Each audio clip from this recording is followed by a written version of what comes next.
ಕಾಲು ಕೈ ಕಣ್ಣು ಕಿವಿ ಎಲ್ಲ ನೆಟ್ಟಗಿದೆ, ಇದು ಯಾವುದು ದೊಡ್ಡದಲ್ಲ. ಇವತ್ತೆಲ್ಲ ನಾಳೆ ನಾವು ನೆಕ್ಸ್ಟ್ ಒಂದು ಸ್ಟೆಪ್ಪಿಗೆ ಹೋಗೇ ಹೋಗ್ತೀನಿ ಅನ್ನೋ ನಂಬಿಕೆಯಿಂದ ಎಲ್ಲದನ್ನು ಸಮಾಧಾನವಾಗಿ ತಗೊಂಡ್ಬಂದಿದ್ದೀನಿ. ಇದನ್ನೇ ನಾವು ದೊಡ್ಡವ್ರಿಗೆ ಮಾಡಿದ್ವಿ ಏನಾಗಂದ್ರೆ ಒಂದು ರಾಜಕೀಯಕ್ಕೆ ಬರೋಕ್ಕೋಸ್ಕರ ಕೊಟ್ಟ, ನಾಳೆ ಎಲೆಕ್ಷನಿಗೆ ಬರ್ತಾನೆ, ಅಲ್ಲೆಲ್ಲಿ ಲೂಟಿ ಹೊಡೆದು ಕೊಟ್ಟ, ಇಲ್ಲೆಲ್ಲಿ ಲೂಟಿ ಹೊಡೆದು ಕೊಟ್ಟ. ಇಲ್ಲಿ ಇವತ್ತಿಗೂ ನಾವು ಯಾವ ಪರಿಸ್ಥಿತಿಲಿ ಇರ್ತೀವಿ ಅಂತ ಅವ್ರಿಗೆ ಗೊತ್ತಿರಲ್ಲ.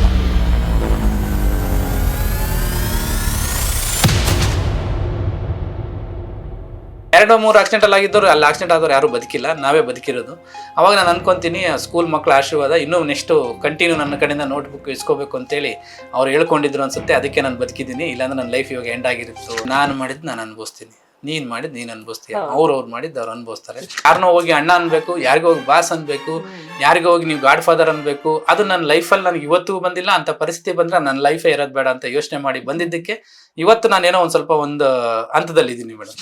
ಅಂಡ್ ಇನ್ನೊಂದು, ಹೋಗೋವಾಗ ಯಾರೇನು ಎತ್ಕೊಂಡು ಹೋಗೋದಿಲ್ಲ ಸರ್. ಇಲ್ಲಿದ್ದಷ್ಟು ನೀವು ಹೇಳ್ದಂಗೆ ಆ ಒಳ್ಳೆ ಹೆಸರು ಅನ್ನೋದು ಇಲ್ಲಿ ಬಿಟ್ಟು ಹೋಗ್ಬೇಕು ಅಷ್ಟೇನೆ.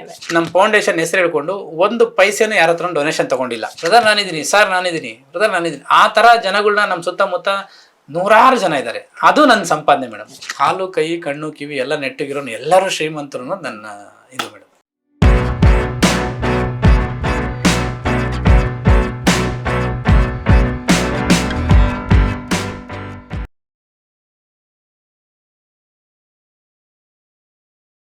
ಎಲ್ಲರಿಗೂ ನಮಸ್ಕಾರ.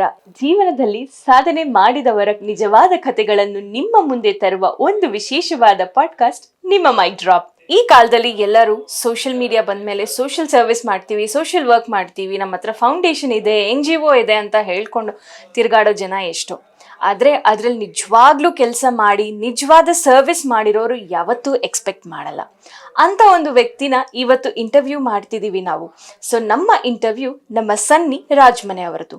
ಇದು ಅವರ ನಿಜವಾದ ಹೆಸರಲ್ಲ, ಆದರೆ ಈ ಹೆಸರು ಹೇಗೆ ಬಂತು, ಇವರು ರಾಜಮನೆ ಫೌಂಡೇಶನ್ ಅಂತ ಹೆಸರು ಏನಕ್ಕೆ ಇಟ್ಟಿದ್ದಾರೆ, ಈ ಎಲ್ಲ ಕ್ವೆಶ್ಚನ್ಸ್ಗೆ ಆನ್ಸರ್ ಅವರನ್ನೇ ಕೇಳಿ ತಿಳಿಯೋಣ. ಬನ್ನಿ ನಮ್ಮ ಎಪಿಸೋಡನ್ನು ಶುರು ಮಾಡೋಣ. Welcome to Mic Drop sir. ನಮಸ್ತೆ. ನಮಸ್ತೆ ಸರ್. ಫಸ್ಟ್ ನಾನು ಒಂದು ಇಂಟ್ರೆಸ್ಟಿಂಗ್ ಕ್ವೆಶನ್ ಕೇಳಬೇಕು ಅಂತಿದ್ದೀನಿ ಸರ್. ಯಾವಾಗಲೂ ನಿಮ್ಮ ಇನ್ಸ್ಪಿರೇಷನ್ ಯಾರು, ಮೋಟಿವೇಶನ್ ಯಾರು ಅಂತ ನಾನು ಶುರು ಮಾಡೋದಿಲ್ಲ. ಸೊ ನೀವು ಚಿಕ್ಕ ವಯಸ್ಸಿಂದ ನೀವು ಒಂದು ಸ್ವಲ್ಪ ಚಾಲೆಂಜಸ್ನ ಫೇಸ್ ಮಾಡಿ ಇವತ್ತು ಸನ್ನಿ ರಾಜ್ಮನೆ ಅಂತ ಒಂದು ಹೆಸರು ಮಾಡಿರೋ ವ್ಯಕ್ತಿ ನೀವು. ಸೊ ನಿಮ್ಮ ಚಾಲೆಂಜಸ್ ಇಂದ ನೀವು ಇವತ್ತು ಯಾವ ವ್ಯಕ್ತಿ ಆಗಿದ್ದೀರಾ ಅನ್ನೋದು ನಮಗೆ ಎಲ್ಲರಿಗೂ ಗೊತ್ತು. ಸೊ ನಿಮ್ಮ ಚೈಲ್ಡ್ಹುಡ್, ನಿಮ್ಮ ಕಿರು ಪರಿಚಯ ಒಂದು ಸ್ವಲ್ಪ ನಮಗೆ ಮಾಡ್ಕೊಡಿ ಸರ್. ನಮಸ್ತೆ. ನನ್ನ ಹೆಸರು ಸನ್ನಿ ಆರ್ ರಾಜ್ಮನೆ ಅಂತೇಳಿ. ನಾನು ಆ್ಯಕ್ಚುಲಿ ನೇಟಿವ್ ಬಂದು ನಂದು ಚನ್ನಗಿರಿ ತಾಲೂಕು, ದಾವಣಗೆರೆ ಡಿಸ್ಟಿಕ್ಕು, ಸಂತೆಬೆನ್ನೂರು ಹೋಬಳಿ, ತಣಿಗೆರೆ ಅನ್ನೋದು ಒಂದು ಚಿಕ್ಕ ಹಳ್ಳಿ ಗ್ರಾಮ. ನಮ್ಮದೊಂದು ಗ್ರಾಮ ಪಂಚಾಯತಿ. ನಾವೊಂದು ಬಡತನದಿಂದ ಕುಟುಂಬದಿಂದ ಜೀವನ ಶುರು ಮಾಡ್ತೀವಿ. ಅದು ನಮ್ಮ ಅಪ್ಪಾಜಿ ನಮ್ಮಮ್ಮ ನಮ್ಮನ್ನು ಕೂಲಿ ಮಾಡಿನೇ ನಮ್ಮನ್ನ ಬೆಳೆಸಿರ್ತಾರೆ. ನಮ್ಮ ತಂದೆ ತಾಯಿಗೆ ನಾವು 3 ಜನನೂ ಗಂಡು ಮಕ್ಕಳಾಗ್ತೀವಿ. ನಾನು 2ನೇವನಾಗಿರ್ತೀನಿ. ನಮ್ಮ ಹಳ್ಳಿ ಕಡೆ ಇನ್ನೊಂದು ಏನಂದರೆ, ಹಳ್ಳಿ ಕಡೆ ಅವಾಗ ನಂದು 86 ಇಯರ್ ಆಫ್ ಬರ್ತು. 86 ನಾನು ಹುಡ್ತೀನಿ ಅಂದರೆ ನಾನು ಅವಾಗಿನೂ ನಮ್ಮೂರಲ್ಲಿ ನಮ್ಮ ತಂದೆ ತಾಯಿ ಯಾರೂ ಎಜುಕೇಟೆಡ್ ಅಲ್ಲ. ಅವರೆಲ್ಲ 3ನೇ ಕ್ಲಾಸು 2ನೇ ಕ್ಲಾಸು ಓದಿದ್ದಂಥವ್ರು. ನಮ್ಮ ಅಣ್ಣನೂ 9ನೇ ಕ್ಲಾಸ್ ಹೋಗಿ ಸ್ಕೂಲ್ ಬಿಡ್ತಾನೆ, ನಮ್ಮ ತಮ್ಮನೂ 8-9ಕ್ಕೆ ಹೋಗಿ ಸ್ಕೂಲ್ ಬಿಡ್ತಿರ್ತಾನೆ. ನಾನು ಮಾತ್ರ ನಮ್ಮ ಮನೇಲಿ ನಮ್ಮ ಅಮ್ಮನಿಗೆ ನಮ್ಮ ಅಣ್ಣನ ಕಂಡ್ರೆ ಇಷ್ಟ, ನಮ್ಮ ಅಪ್ಪಾಜಿಗೆ ನಮ್ಮ ತಮ್ಮನ ಕಂಡ್ರೆ ಇಷ್ಟ. ನಾನು ಒಂದು ಸ್ವಲ್ಪ ಮಿಡ್ಲಲ್ಲಿ ಇರ್ತೀನಿ. ಇಬ್ಬರು ತಪ್ಪು ಮಾಡಿದ್ರೆ ನನಗೆ ಹೊಡಿತಿರ್ತಾರೆ ಮನೇಲಿ. ಆ ಒಂದು ಉದ್ದೇಶಕ್ಕೆ ಕೆಲವೊಂದು ಟೈಮ್ ಬೇಜಾರಾಗಿ ಹಾಸ್ಟ್ಲಿಗೆ ಹಾಕ್ರಿ ನನ್ನ ಸ್ಕೂಲಿಗೆ ಅಂತ ಹೇಳ್ತೀನಿ. ನನ್ನನ್ನು ಕೊಡಗನೂರು ಅಂತೇಳಿ, ದಾವಣಗೆರೆ ತಾಲೂಕು ಒಂದು ಕೊಡಗನೂರು ಅಂತೇಳಿ ಒಂದು BCM ಹಾಸ್ಟೆಲಲ್ಲಿ, ಗೌರ್ಮೆಂಟ್ ಹಾಸ್ಟೆಲಲ್ಲಿ ನನ್ನ 1997 ಹಾಸ್ಟೆಲ್ಗೆ ಹಾಕ್ತಾರೆ. ಹಾಸ್ಟೆಲ್ಲಿಗೆ 8th 9th 10th ನಾನು ಹಾಸ್ಟೆಲಲ್ಲಿ ಇರ್ತೀನಿ. ಪ್ರತಿ ವಾರ ಊರಿಗೆ ಬರ್ತಾ ಇರ್ತೀನಿ. ಸೈಕಲ್ ತೊಗೊಂಡು ಒಂದು 25-30 ಕಿಲೋಮೀಟ್ರ್ ದೂರ ಇರುತ್ತೆ. ಸೈಕಲಲ್ಲಿ ಸಾಟರ್ಡೆ ಎಲ್ಲ ಸೈಕಲಲ್ಲಿ ಶುಕ್ರವಾರ ನೈಟೇ ಊರಿಗೆ ಬಂದು ಸಾಟರ್ಡೆ ಬೆಳಗ್ಗೆ ಸೈಕಲಲ್ಲಿ ಹೋಗಿ ಬಂದು ಮತ್ತೆ ಇಮಿಡಿಯೇಟು ಊರಿಗೆ ಬರ್ತಾ ಇರ್ತೀನಿ. ಹಾಸ್ಟೆಲಲ್ಲಿದ್ದರೆ ಭಾನುವಾರ ಇರೋಕ್ಕೆ ಬಿಡಲ್ಲ ಅಂತೇಳಿ ಈ ಥರ ಎಲ್ಲ ಇರ್ತೀನಿ. ಈ ಥರ ಇರುವಾಗ ಹಾಸ್ಟೆಲಲ್ಲಿ 3 ವರ್ಷ ನಾನು ಓದ್ತೀನಿ. ನಾನು ಹಂಗಾಗಿ SLC ಒಂದು ಸ್ವಲ್ಪ ಹೊರಗಡೆ ಜೀವನ ನನಗೆ ಗೊತ್ತಾಗುತ್ತೆ. ಹಾಸ್ಟೆಲ್ಲಿಗೆ ಹೋಗೋದಕ್ಕಿಂತ ಮುಂಚೆ ನನ್ನ ಹೆಸರು ಬಂದು ನಿಜವಾದ ಹೆಸರು ರಂಗಸ್ವಾಮಿ KM ಅಂತೇಳಿ. ನಮ್ಮ ಅಪ್ಪಾಜಿ ಅಮ್ಮ ನಮ್ಮ ಮನೆ ದೇವರು ರಂಗಸ್ವಾಮಿ ಅಂತೇಳಿ ರಂಗಸ್ವಾಮಿ ನನ್ನ ಹೆಸರಿಟ್ಟಿರ್ತಾರೆ. ಅದಾದಮೇಲೆ ನಾನೇನು ಮಾಡ್ತೀನಿ, 8th 9th 10th ಹಾಸ್ಟೆಲಲ್ಲಿ ಓದುವಾಗ ನಮ್ಮ ಹಾಸ್ಟೆಲ್ಗೆ ಒಬ್ಬರು ಹೊನ್ನಾಳಿಂದ ಒಬ್ಬ ಮೇಡಮ್ ಹೆಸರು ಗೊತ್ತಿಲ್ಲ ಇವಾಗ ನನಗೆ. ಯಾಕಂದರೆ 1999 ಅಂದರೆ ಈಗ 27 ವರ್ಷ. ನನಗೀಗ 39 ವರ್ಷ ಅಂದರೆ 27 ವರ್ಷ ಕೆಳಗಿನ ಸ್ಟೋರಿ ಇದು. ನಾನು 9th ಸ್ಟ್ಯಾಂಡರ್ಡಲ್ಲಿ ಇದ್ದಾಗಲೇ ಆ ಮೇಡಮ್ ಏನು ಮಾಡ್ತಾರೆ, ಹಾಸ್ಟೆಲಲ್ಲಿ ಪ್ರತಿ ಭಾನುವಾರ ಬಡ ಮಕ್ಕಳಿಗೆ ಟ್ಯೂಷನ್ ಮಾಡಬೇಕು ಅಂತ ಬರ್ತಿರ್ತಾರೆ. ಆ BCM ಹಾಸ್ಟೆಲಲ್ಲಿ ಒಬ್ಬರು ಈರಣ್ಣ ಅಂತೇಳಿ ಕುಕ್ ಇರ್ತಾರೆ, ಮತ್ತು ಈಶಣ್ಣ ಅಂತ ಇರ್ತಾರೆ, ಇನ್ನೊಬ್ಬರು ನಾಗರಾಜ್ ಸರ್ ಅಂತ ಇರ್ತಾರೆ. ಆಮೇಲೆ ಅವರೆಲ್ಲ ಇರುವಾಗ ಕುಲಕರ್ಣಿ ಅಂತ ಒಬ್ರು ವಾರ್ಡನ್ನು ಮೇಡಮ್ನ ಅಪಾಯಿಂಟ್ಮೆಂಟ್ ಮಾಡಿರ್ತಾರೆ ನಮ್ಮ ಹಾಸ್ಟೆಲ್ಗೆ. ಪ್ರತಿ ವಾರ ಹುಡುಗರಿಗೆ ಟ್ಯೂಷನ್ ಮಾಡಿ ಅಂತ. ಆ ಮೇಡಮ್ ಅವಾಗ ನಾನು ಏನು ಮಾಡ್ತೀನಿ, ಟ್ಯೂಷನಲ್ಲಿ ಎಲ್ಲ ಹುಡುಗರು ಒಂದು ಗುಂಪು ಕಟ್ಕೊಳ್ಳೋದು, ಒಂಥರ ನಾವೇನಾರು ಇದ್ರೆ ಸಮಸ್ಯೆಗಳಿದ್ರೆ ಬಗೆಹರಿಸೋದು, ಹಾಸ್ಟೆಲ್ನ ನಾವು ಹಂಗೆ ಮಾಡ್ಬೇಕು ಹಿಂಗೆ ಮಾಡಬೇಕು ಅಂತ ಮಾತಾಡ್ತಿರ್ತೀವಿ. ಅವಾಗ ಆ ಮೇಡಮ್ ಒಂದು ಗೇಮ್ ಇಡ್ತಾರೆ. ಆ ಗೇಮಲ್ಲಿ ಒಂದು ಕೆಲವೊಬ್ಬರು ಎಲ್ಲರೂ ಒಂದು 5 ಜನ ಹುಡುಗರು ಹೆಸರು ಚೇಂಜ್ ಮಾಡ್ಕೊಳ್ಳಿ ಅಂತ ಹೇಳ್ತಾರೆ. ಅವಾಗ ನನ್ನ ಕ್ಲಾಸ್ಮೇಟ್ ನಮ್ಮ ತೋಣ್ಸಲ್ಲಿ ಇವಾಗ ಆರ್ಮಿಲಿದ್ದಾನೆ, ಇನ್ನೂ ಇವತ್ತು ಆರ್ಮಿಲಿದ್ದಾನೆ ಹುಡುಗ, ನನ್ನ ಕ್ಲಾಸ್ಮೇಟ್ ರಮೇಶ್ ನಾಯ್ಕ, ಮತ್ತೆ ಒಂದು 4-5 ಜನ ಹುಡುಗರು ಸನ್ನಿ, ಸೋನಿ, ಸುನಿ, ಸಚ್ಚಿ ಅನ್ನೋದು ಒಂದು 5 ಹೆಸರು ಇಟ್ಕೊಂತೀವಿ. ಅದ್ರಲ್ಲಿ ಸನ್ನಿ ಅನ್ನೋ ಹೆಸರು ನನಗೆ ಕೊಡ್ತಾರೆ ಮೇಡಮ್. ಆ ಮೇಡಮ್ ಯಾಕೆ ಕೊಡ್ತಾರೆ ಅಂದರೆ, ಅವಾಗಲೇ ಹುಡುಗರಿಗೆ ಬಕ್ಕ ನೀನು ಓಡಾಡ್ತೀಯಾ, ನಿನ್ನ ಪೆನ್ ಇದ್ರೆ ದಾನ ಧರ್ಮ ಮಾಡ್ತೀಯಾ, ಪೇಪರ್ ಇದ್ರೆ ದಾನ ಧರ್ಮ ಮಾಡ್ತೀಯಾ ಅಂತೇಳಿ ಈ ಹೆಸರು ನಿನಗೆ ಸೂಟ್ ಆಗುತ್ತೆ ಇಟ್ಕೋ. ಸನ್ನಿ ಅಂದರೆ ಸೂರ್ಯನ ಪ್ರಕಾಶಮಾನವಾದ ಬೆಳಕಿನ ಕಿರಣಗಳು ಅಂತೇಳಿ ಇಟ್ಕೋ, ನೀನು ಹಂಗೆ ಆಗ್ತೀಯಾ ಅಂತ ಹೇಳ್ತಾರೆ.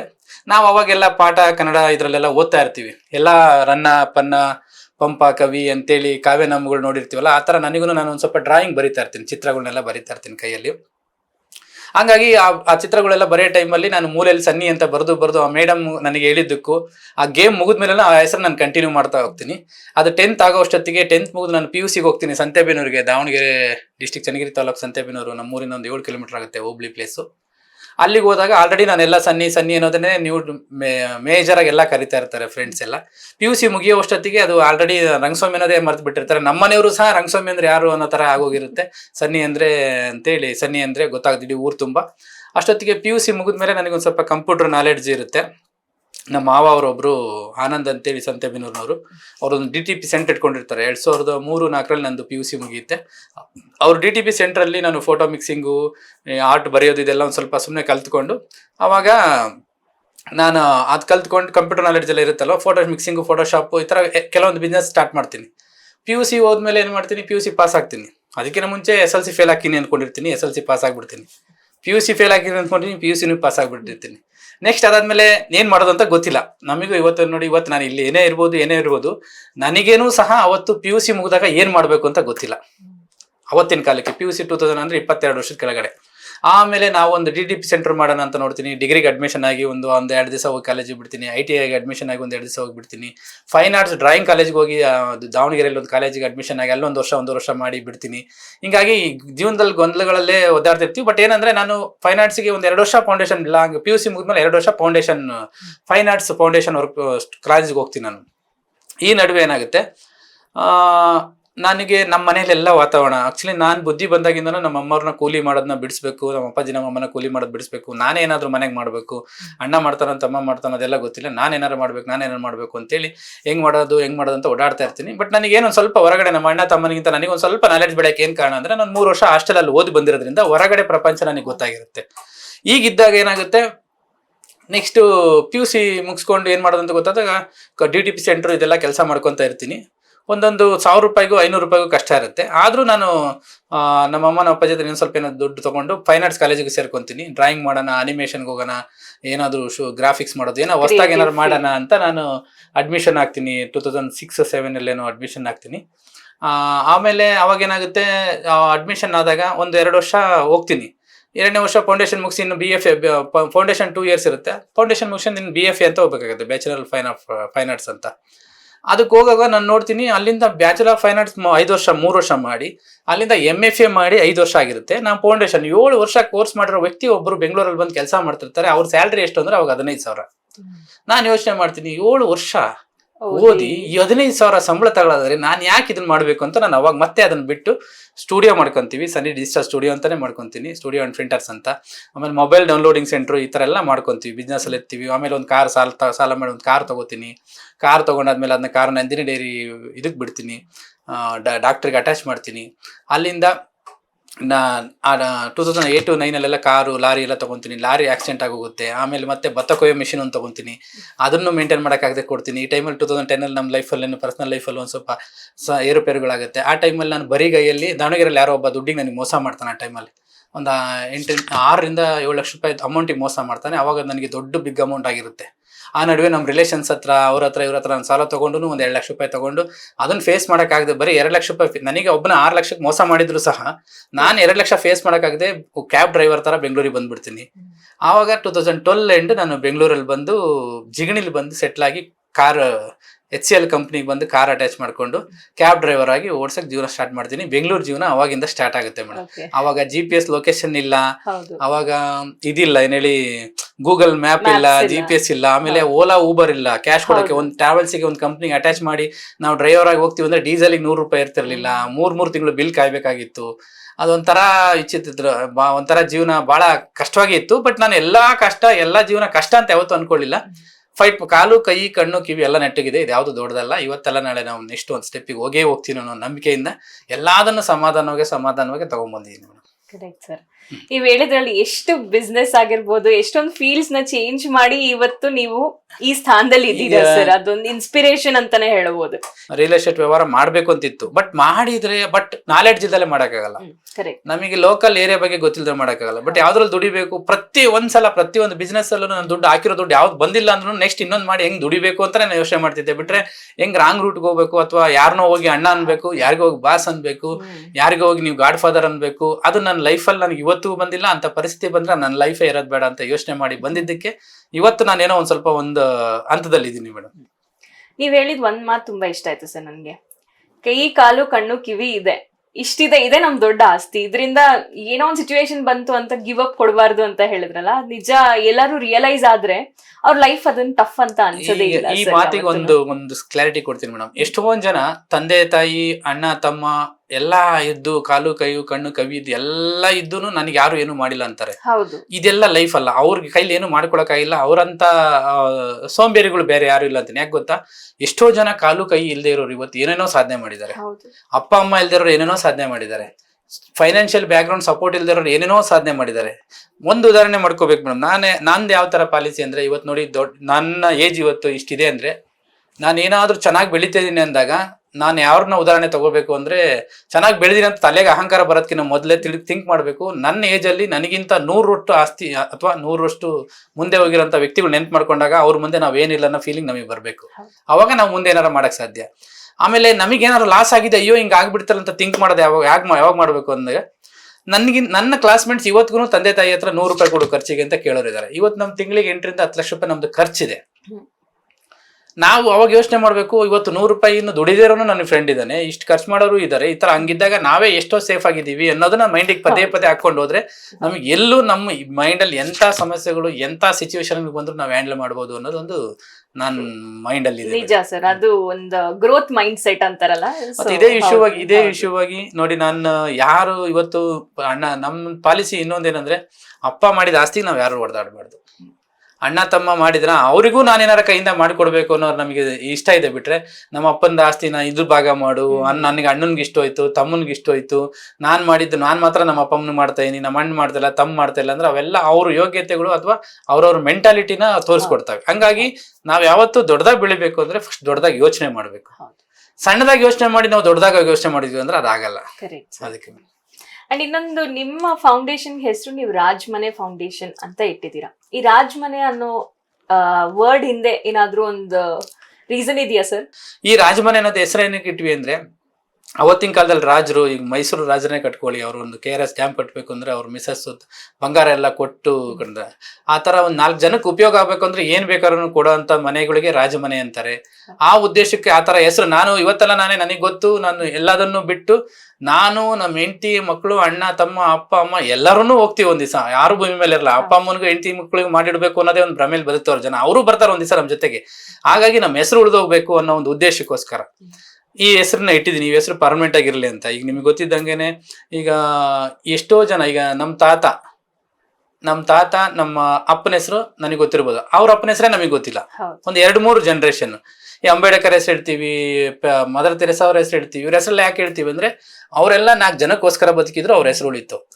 ಈ ನಮ್ಮ ತಾತನಿಂದಾನು ಸೇರ್ಕೊಂಡು ಹೇಳ್ತೀನಿ, ಇವರೆಲ್ಲ ಹೆಂಡತಿ ಮಕ್ಕಳು ಅಣ್ಣ ತಮ್ಮ ಅಂದ್ಕೊಂಡು ಬದುಕ್ತವ್ರು, ಅದಕ್ಕೆ ಇವ್ರ ಹೆಸರು ಉಳಿದಿಲ್ಲ. ಹಾಗಾಗಿ ಹೆಸರು ಉಳಿಲಿ ಅಂತ ಕೆಲಸ ಮಾಡೋದಕ್ಕೋಸ್ಕರ ರಾಜಮನೆ ಅಂತ ಹೆಸರಿಟ್ಟಿದ್ದೀವಿ. ಸರ್, ಈಗ ನಾವು ಮಾತಾಡ್ತಿದ್ದಂಗೆ ನೀವು ಒಂದ್ ಮಾತು ಹೇಳಿದ್ರಿ, 90% ಜನ ಅವ್ರು ಸರ್ವಿಸ್ ಮಾಡ್ತೀವಿ ಅಂತ ಹೇಳಿ ಬಟ್ ದುಡ್ಡು ಇಸ್ಕೊಂತಾರೆ. ಒಂದ್ ಕೆಲವ್ರು ಜೆನ್ಯೂನ್ ಆಗಿ ಯೂಸ್ ಮಾಡ್ತಾರೆ, ಒಂದ್ ಕೆಲವ್ರು ಅವ್ರ ಕೈಯಿಂದಾನೇ ದುಡ್ಡು ಹಾಕಿ ಮಾಡ್ತಾರೆ. ಬಟ್ ಇದು ಒಂದ್ ಕಡೆ ಆದ್ರೆ, ಸಹಾಯ ಮಾಡಿಸ್ಕೊಳ್ಳೋ ಜನ ಇನ್ನೊಂದ್ ಕಡೆ. ಅವ್ರಿಗೆ ಜೆನ್ಯೂನ್ ಆಗಿ ಸಹಾಯ ಬೇಕಾ ಬೇಡವಾ ಅಂತವ್ರು ನೀವು ಹೇಗೆ ರೆಕಗ್ನೈಸ್ ಮಾಡ್ತೀರಾ ಸರ್? ಅದನ್ನ ನಾವು ಜೆನ್ಯೂನ್ ಆಗಿ ಸಹಾಯ ಎಲ್ಲರಿಗೂ ಬೇಕಾಗುತ್ತೆ ಮೇಡಮ್. ನಾನು ಹೇಳೋದು, ಯಾರು ತೊಂದರೆಯಲ್ಲಿ ಇರುತ್ತೋ ಪ್ರತಿಯೊಬ್ಬರು ಸಹಾಯ ಮಾಡ್ತಾರೆ. ಇವತ್ತು ನಾನು ಒಬ್ರು ಕೇಳ್ತೀನಿ, ಬಟ್ ನಮಗೆ ಕೊಡೋ ವ್ಯಕ್ತಿ ನಮಗೆ ಇಂಟೆನ್ಷನ್ ಏನು ಇಟ್ಕೊಂಡು ಕೊಡ್ತಾನೆ ಅಂತ ಗೊತ್ತಿಲ್ಲ, ಅಥವಾ ಎಲ್ಲಿಂದ ತಂದು ಕೊಟ್ಟಿರ್ತಾನೆ ಅಂತ ನಾವು ಕೇಳಲ್ಲ. ಇವತ್ತಿನ ನಮ್ಮ ಸಿಚುವೇಶನ್ ಸಾಲ್ವ್ ಆದರೆ ಸಾಕು ಅಂತ ನಾವು ಯೋಚನೆ ಮಾಡ್ತಿರ್ತೀವಿ. ಬಟ್ ಇವತ್ತಿನ ಕಾಲದಲ್ಲಿ ಏನಾಗಿದೆ ಅಂದರೆ ಪ್ರತಿಯೊಬ್ಬರು ಈಗ ಸೋಷಿಯಲ್ ವರ್ಕ್, ಸಮಾಜ ಸೇವೆ ಅಂದ ತಕ್ಷಣ ಯಾರ್ದೋ ಒಂದು ಅಧಿಕಾರಿ ದುಡ್ಡು ಬರುತ್ತೆ, ಯಾರೋ ಒಂದು ಅಪ್ಪ ಮಾಡಿರ್ತಾನೆ ಕೊಡ್ತಾನೆ, ಅಥವಾ ರಾಜಕೀಯಕ್ಕೆ ಬರಬೇಕು ಅಂತ ಕೊಡ್ತಾನೆ, ಈ ಥರ ಎಲ್ಲ ನ್ಯೂಸ್ ಇರುತ್ತೆ. ಬಟ್ ನನಗೆ ನಾನು ಎಕ್ಸ್ಪೆಷಲಿ ನೋಟ್ಬುಕ್ ಕೊಡೋದಕ್ಕೆ ಮತ್ತು ಈ ಮೇನ್ ಕಾನ್ಸೆಪ್ಟ್ ಇರೋದಂದ್ರೆ ನೋಟ್ಬುಕ್ ಮಕ್ಳಿಗೆ ಯಾಕೆ ಕೊಡ್ತೀನಿ, 2014 ನಾನು ಕೊಡ್ತಾ ಇದ್ದೀನಿ. ಒಂದು ವರ್ಷ ನಮ್ಮ ಊರು ಸುತ್ತಮುತ್ತ ನಾನು ಹಾಸ್ಟೆಲ್ ಓದಿರೋ ಸ್ಕೂಲ್ಗಳಿಗೆ ಮೊದಲು ಕೊಡೋಕ್ಕೆ ಸ್ಟಾರ್ಟ್ ಮಾಡಿದೆ. ಇವಾಗ ಬರ್ತಾ ಚನ್ನಗಿರಿ ತಾಲೂಕು ಫುಲ್ ಆಗಿದೆ. ಲಾಕ್ಡೌನ್ ಟೈಮ್ ಬಿಟ್ಟರೆ ನಾನು ಬಾಕಿ ಎಲ್ಲ ವರ್ಷವೂ ನಾನು ಹೋಗಿಲ್ಲ ಅಂದ್ರೂ ನನ್ನ ಅಣ್ಣ ತಮ್ಮ ಹತ್ರ ಮಾಡಿ ಕಳಿಸ್ತಾ ಇರ್ತೀನಿ. 15 ಇಂದ 20 ಲಕ್ಷ ರೂಪಾಯಿ ನೋಟ್ಬುಕ್ ಎವ್ರಿ ಇಯರ್ ಇವಾಗ ಕೊಡ್ತಾ ಇದ್ದೀನಿ ನಾನು. ಮಕ್ಕಳಿಗೆ ಯಾಕೆ ಕೊಡ್ತಾ ಇದ್ದೀನಿ ಅಂದರೆ ಜಿನಿಯನ ಮಕ್ಳಿಗೆ ಬೇಕಾಗಿರುತ್ತೆ. ಒಂದು ಗೌರ್ಮೆಂಟ್ ಸ್ಕೂಲ್ ಮಕ್ಕಳಿಗೆ, ಪ್ರೈವೇಟ್ ಸ್ಕೂಲ್ ಮಕ್ಳಿಗೆ ಬಿಡಿ ಅವ್ರಿಗೆ ಹೊಟ್ಟೆ ತುಂಬಿರುತ್ತೆ, ಅಥವಾ ಅವರು ಏನೋ ಒಂದು ಅವ್ರಿಗೆ ಕೆಪಬಲ್ ಇರುತ್ತೆ. ಸ್ಕೂಲಿಗೆ 50,000 ಫೀಸ್ ಕಟ್ತಾರೆ, ಲಕ್ಷ ಫೀಸ್ ಕಟ್ತಾರೆ ಅಂದರೆ 500 ರೂಪಾಯಿ ನೋಟ್ಬುಕ್ ಕೊಡೋದು ದೊಡ್ಡ ವಿಚಾರ ಅಲ್ಲ. ಜೀನಿಯನ್ನಾಗಿ ಚಿಕ್ಕ ಮಕ್ಕಳಿಗೆ ಗೌರ್ಮೆಂಟ್ ಸ್ಕೂಲ್ ಮಕ್ಕಳಿಗೆ ಇವತ್ತು ಅವಶ್ಯಕತೆ ಇದೆ. ಯಾಕಂದರೆ ನಾವೆಲ್ಲ ಒಂದೊಂದು ಸ್ಕಾಲರ್ಶಿಪ್ಪಲ್ಲಿ ನಮ್ಮದು ಒಂದು 25 ರೂಪಾಯಿ 50 ರೂಪಾಯಿ ಸ್ಕಾಲರ್ಶಿಪ್ ಬರೋದು. ಹಂಗಿರುವಾಗ ನಾವು ಅದನ್ನು ಖುಷಿ ಪಟ್ಕೊಂಡು ನಾವು ಇವಾಗ ಮಕ್ಳಿಗೆ ಮಾಡಬೇಕು. ಯಾಕಂದರೆ ಮಕ್ಕಳಲ್ಲಿ ಒಂದು ಇದಿರಲ್ಲ, ಏನು ಹೇಳಿ, ಕೆಟ್ಟ ಮನಸ್ಸಿರಲ್ಲ. ಇವನು ಯಾಕೆ ಕೊಡ್ತಾವನೆ ಏನು ಗೊತ್ತಿರಲ್ಲ. ಅವ್ರಿಗೇನು ಕೊಡ್ತಿದ್ದು ಖುಷಿ ಇರುತ್ತೆ. ನಮ್ಮ ಅಪ್ಪ ಅಮ್ಮನೇ ಕೊಡ್ಸಲ್ಲ, ಇವ್ರು ಯಾರೋ ಬಂದು ಕೊಡ್ತಾರೋ ಖುಷಿ, ನಾನು ಮುಂದೆ ಕೊಡಬೇಕಲ್ಲಪ್ಪ ಒಂದು ಇನ್ಸ್ಪಿರೇಷನ್ ಆಗಿ ಅವ್ರಿಗೊಂದು ಬುದ್ಧಿ ಬಂದು ಮುಂದೆ ಕೊಡಲಿ ಅನ್ನೋ ಒಂದು ಮನೋಭಾವದಿಂದ ಮಕ್ಳಿಗೆ ಕೊಡ್ತಾಯಿದ್ದೀನಿ. ಇದನ್ನೇ ನಾವು ದೊಡ್ಡವ್ರಿಗೆ ಮಾಡಿದ್ವಿ ಏನಾಗಂದರೆ ಒಂದು ರಾಜಕೀಯಕ್ಕೆ ಬರೋಕ್ಕೋಸ್ಕರ ಕೊಟ್ಟ, ನಾಳೆ ಎಲೆಕ್ಷನಿಗೆ ಬರ್ತಾನೆ, ಅಲ್ಲೆಲ್ಲಿ ಲೂಟಿ ಹೊಡೆದು ಕೊಟ್ಟ, ಇಲ್ಲೆಲ್ಲಿ ಲೂಟಿ ಹೊಡೆದು ಕೊಟ್ಟ, ಇಲ್ಲಿ ಇವತ್ತಿಗೂ ನಾವು ಯಾವ ಪರಿಸ್ಥಿತಿಲಿ ಇರ್ತೀವಿ ಅಂತ ಅವ್ರಿಗೆ ಗೊತ್ತಿರಲ್ಲ. ಹಾಗಾಗಿ ನಾನು ಮಕ್ಕಳನ್ನ ಆಯ್ಕೆ ಮಾಡ್ಕೊಂಡಿದ್ದೀನಿ. ಮುಂದೆ ಅವರಿಂದ ಒಂದು ಯಾರಿಗೂ 4 ಜನಕ್ಕೆ ಮಕ್ಕಳಿಗೆ ಅನುಕೂಲ ಆಗೋ ಥರ ಅವರು ಕೊಡಲಿ ಒಂದೊಂದು ಸ್ಕೂಲಿಗೆ ಅಂತೇಳಿ ನಾನು ನೋಟ್ಬುಕ್ ಕೊಡೋಕ್ಕೆ ಸ್ಟಾರ್ಟ್ ಮಾಡಿದಾಗಲೇ ಹೇಳಿದ್ದೆ, ಪ್ರತಿಯೊಂದು ಸ್ಕೂಲಲ್ಲೂ ನಾನು ಬದುಕಿರೋವ್ರಿಗೆ ಕೊಡ್ತೀನಿ ಅಂತ. ಆವಾಗೇನಾಯಿತು, ಈ ಥರ ಇನ್ಸಿಡೆಂಟ್ ನಡೆಯುವಾಗ ನನಗೆ 2018ನಲ್ಲಿ ನನಗೆ ಟ್ರಾವೆಲ್ಸ್ದು ಒಂದು 25-30 ಕಾರ್ ಇರ್ತಾವೆ ನಂದು. ಆಲ್ರೆಡಿ ಬೆಂಗಳೂರು ಟ್ರಾವೆಲ್ಸಿಗೆ ಬಂದು ಕಾರ್ ಇರ್ತೈತೆ. ಯಾರೋ ಟ್ರಾವೆಲ್ಸಲ್ಲಿ ಒಬ್ಬ ಮೋಸ ಮಾಡ್ತಾನೆ.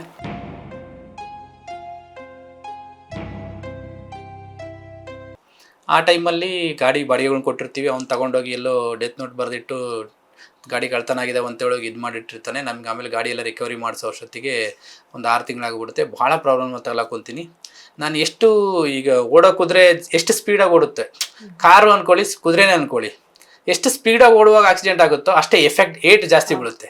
ನಿಧಾನಕ್ಕೆ ಹೋಗೋರಿಗೆ ಏಟ್ ಕಡಿಮೆ, ನಂದು ಸ್ಪೀಡ್ ಜಾಸ್ತಿ. ಯಾವಾಗಲೂ ಆ ಸ್ಪೀಡ್ ಜಾಸ್ತಿ ಹೋಗಿದ್ದಕ್ಕೆ ಏನಾಯಿತು, ಟ್ರಾವೆಲ್ಸಲ್ಲಿ ಒಂದು ಒಳ್ಳೆ ಎಫೆಕ್ಟ್ ತಿಂತು. ಒಂದು 1.5-2 ಕೋಟಿ ಲಾಸ್ ಆಗಿಬಿಡುತ್ತೆ 2018ನಲ್ಲಿ. ತುಂಬ ಪ್ರಾಬ್ಲಮ್ಮು. ಮನೇಲಿ 1,000 ರೂಪಾಯಿ ಕರೆಂಟ್ ಬಿಲ್ ಕಟ್ಟೋಕ್ಕೂ ಸಹ ದುಡ್ಡು ಇಲ್ದಂಗೆ ಆಗುತ್ತೆ. ನಾನು ಮನೇಲಿದ್ದಾಗಲೇ ಒಂದ್ಸಲ ಕರೆಂಟ್ ಬಿಲ್ ಕಟ್ ಮಾಡೋಕ್ಕೆ ಬಂದುಬಿಟ್ಟಿರ್ತಾರೆ. ಆ ಥರ ಸಮಸ್ಯೆ 2018 ಎಂಡಲ್ಲಿ ಆಗಿರುತ್ತೆ ನನಗೆ. 18 ಟೈಮಲ್ಲಿ, 18 ಮಾರ್ಚ್ ಏಪ್ರಿಲ್ ಟೈಮಲ್ಲಿ. ಆ ಟೈಮಲ್ಲೂ ಸಹ ನಾನು ಮತ್ತೆ ಕಷ್ಟಪಟ್ಟು ನೋಟ್ಬುಕ್ ಕೊಡಬೇಕು ಜೂನ್ ತಿಂಗಳಿಗೆ ಅಂತ ನಾನು ರೆಡಿ ಆಗ್ತಾ ಇರ್ತೀನಿ ನಮ್ಮ ಮನೇಲೆಲ್ಲ ಹೇಳಿ. ಆವಾಗ ನಮ್ಮ ಮನೇಲಿ ಅಮ್ಮ, ನಮ್ಮ ಅಪ್ಪಾಜಿ ಮತ್ತು ಎಲ್ಲರೂ ಫ್ರೆಂಡ್ಸ್ ಎಲ್ಲ ಸೇರ್ಕೊಂಡು ಇಷ್ಟೊಂದು ಪ್ರಾಬ್ಲಮಲ್ಲಿ ಇದೆಯಾ ಈ ಸಲ, ಈ ಸಲ ನೋಟ್ಬುಕ್ ಕೊಡಲೇಬೇಕಾ, ಕೊಡಂತೆ ಬಿಡಪ್ಪ ಮುಂದಿನ ಸಲ ಹಾಗೆ ಹೀಗೆ ಅಂತ ಹೇಳ್ತಾರೆ.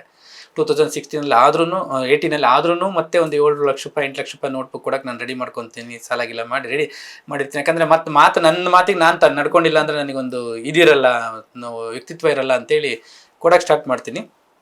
ಏಪ್ರಿಲಲ್ಲಿ ಜೂನಲ್ಲಿ ಕೊಟ್ಟು ಬರ್ತೀವಿ. ಜೂನ್ ತಿಂಗಳಲ್ಲೆಲ್ಲ ನೋಟ್ಬುಕ್ ಕೊಟ್ಟು ಬಂದು ನಮ್ಮ ಫ್ರೆಂಡ್ಸು ಮತ್ತು ನಾವು ಹರ್ಷಿತ್ ಅಂತ ನಮ್ಮ ಹುಡುಗ ಒಬ್ಬ, ಮತ್ತು ವೆಂಕಟೇಶ್ ಅಂತ ಇಬ್ಬರು ಇಂಜಿನಿಯರ್, ಇಲ್ಲೆಲ್ಲ ಬಿಸ್ನೆಸ್ಸಲ್ಲಿ ಟ್ರಾವೆಲ್ಸ್ ಲಾಸ್ ಆಯ್ತಲ್ಲ, ಬೇರೆ ಏನಾರು ಮಾಡಬೇಕು ಅಂತ ಓಡಾಡುವಾಗ ಹೈದ್ರಾಬಾದು ಇದಕ್ಕೆ ಹೋಗ್ತೀವಿ, ಪಲಾಸ ಅಂತ ಬರುತ್ತೆ ಒರಿಸ್ಸಾ ಕಡೆ.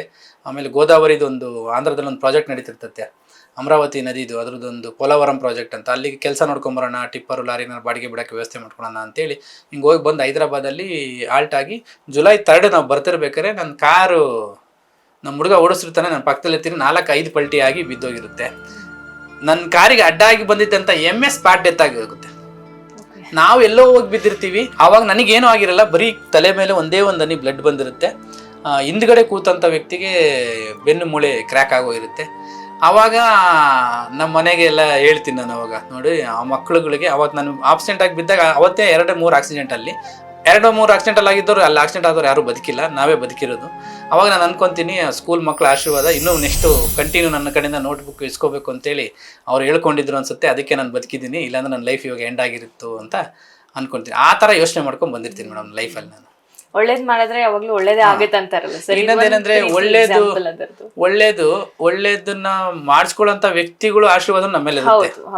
ಇಲ್ಲ ಅಂದ್ರೆ ಈ ಕರ್ಕೊಂಡಿರೋ ದೇವ್ರ ನೀವ್ ಹೇಳಿದೇನು ಮಕ್ಕಳಲ್ಲಿ ಕಲ್ಮಶ ಇರಲ್ಲ. ಹೌದು, ಏನಿಗೆ ಕೊಡ್ತಾರ, ಯಾಕೆ ಕೊಡ್ತಾರ ಯೋಚನೆ ಇಲ್ಲ, ಅವ್ರಿಗೆ ಕೈಗೆ ಸಿಕ್ಕಿದ್ದೆ ಅದೊಂದು ಖುಷಿ ಅವರಿಗೆ. ಹೌದು ಹೌದು ಸರ್, ಹೌದು ಸರ್. ಮತ್ತೆ ಇನ್ನೊಂದು, ನೀವು ಈ ಫೀಲ್ಡ್ ಅಲ್ಲಿ ಇದ್ರೆ ನಿಮಗೆ ಒಬ್ವಿಯಸ್ಲಿ ಜನ ತುಂಬಾ ಪರಿಚಯ ಇರ್ತಾರೆ. ಈಗ ಸ್ವಾಮೀಜಿಗಳಾಗಿರ್ಬೋದು, ಪೊಲಿಟಿಷಿಯನ್ಸ್ ಆಗಿರ್ಬೋದು, ಈ ತರ ಹೈ ಇನ್ಫ್ಲೂಯೆನ್ಷಿಯಲ್ ಪೀಪಲ್ ನಿಮ್ಮ ಕಾಂಟ್ಯಾಕ್ಟ್ಸ್ ಅಲ್ಲಿ ಇದ್ದೇ ಇರ್ತಾರೆ.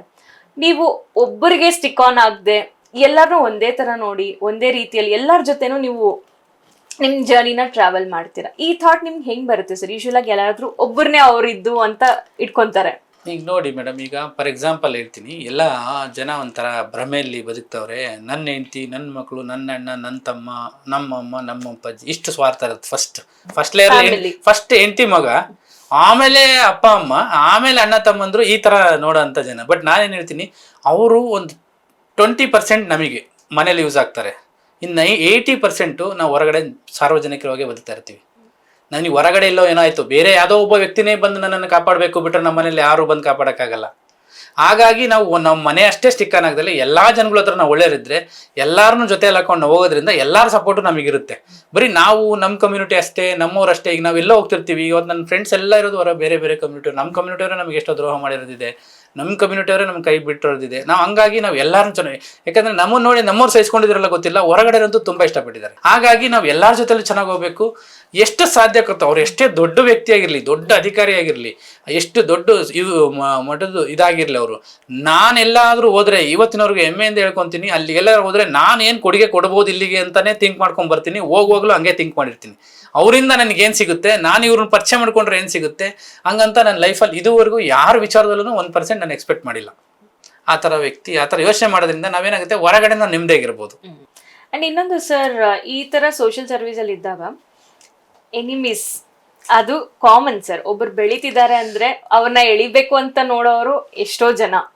ಸೊ ಆತರ ಸಿಚುವೇಶನ್ಸ್ ಯಾವ್ದಾದ್ರು ನಿಮ್ಗೆ ಎದುರಾಗಿದ್ಯಾ, ಇಲ್ಲ ಅಂತವ್ರು ಯಾರಾದ್ರೂ ಇದ್ದಾರಾ ನಿಮಗೆ? ಮೇಡಮ್, ಇದು ಈಗ ಏನಾಗಿತ್ತು, ನನಗೆ ಗೊತ್ತಿದ್ದಂಗೆ ನನ್ನ ವಯಸ್ಸಿಗೆ ತಕ್ಕನಂಗೆ ಅನ್ಬೋದು ಪ್ರಕಾರ, ಪಾಲಿಟಿಕ್ಸಿಗೆ ಹೋದ್ಮೇಲೆ ಅಥವಾ ಯಾವ್ದಾದ್ರು ಒಂದು ಅಧಿಕಾರಕ್ಕೆ ಬಂದ ಮೇಲೆ ಎನಿಮೀಸ್ಗಳು ಉಟ್ಕೊಂತಾರೆ. ಆಪೋಸಿಟ್ ಕ್ಯಾಂಡಿಡೇಟು, ಆಪೋಸಿಟ್ ಪಾರ್ಟಿ ಅಥವಾ ಆಪೋಸಿಟ್ ಪೋಸ್ಟಿಂಗ್ ತೊಗೊಳೋದಕ್ಕೆ, ಇಲ್ಲ ಆಪೋಸಿಟ್ ಇದಕ್ಕೆ ಉಟ್ಕೊಂತಾರೆ ಅನ್ಕೊಂಡಿದ್ದೆ.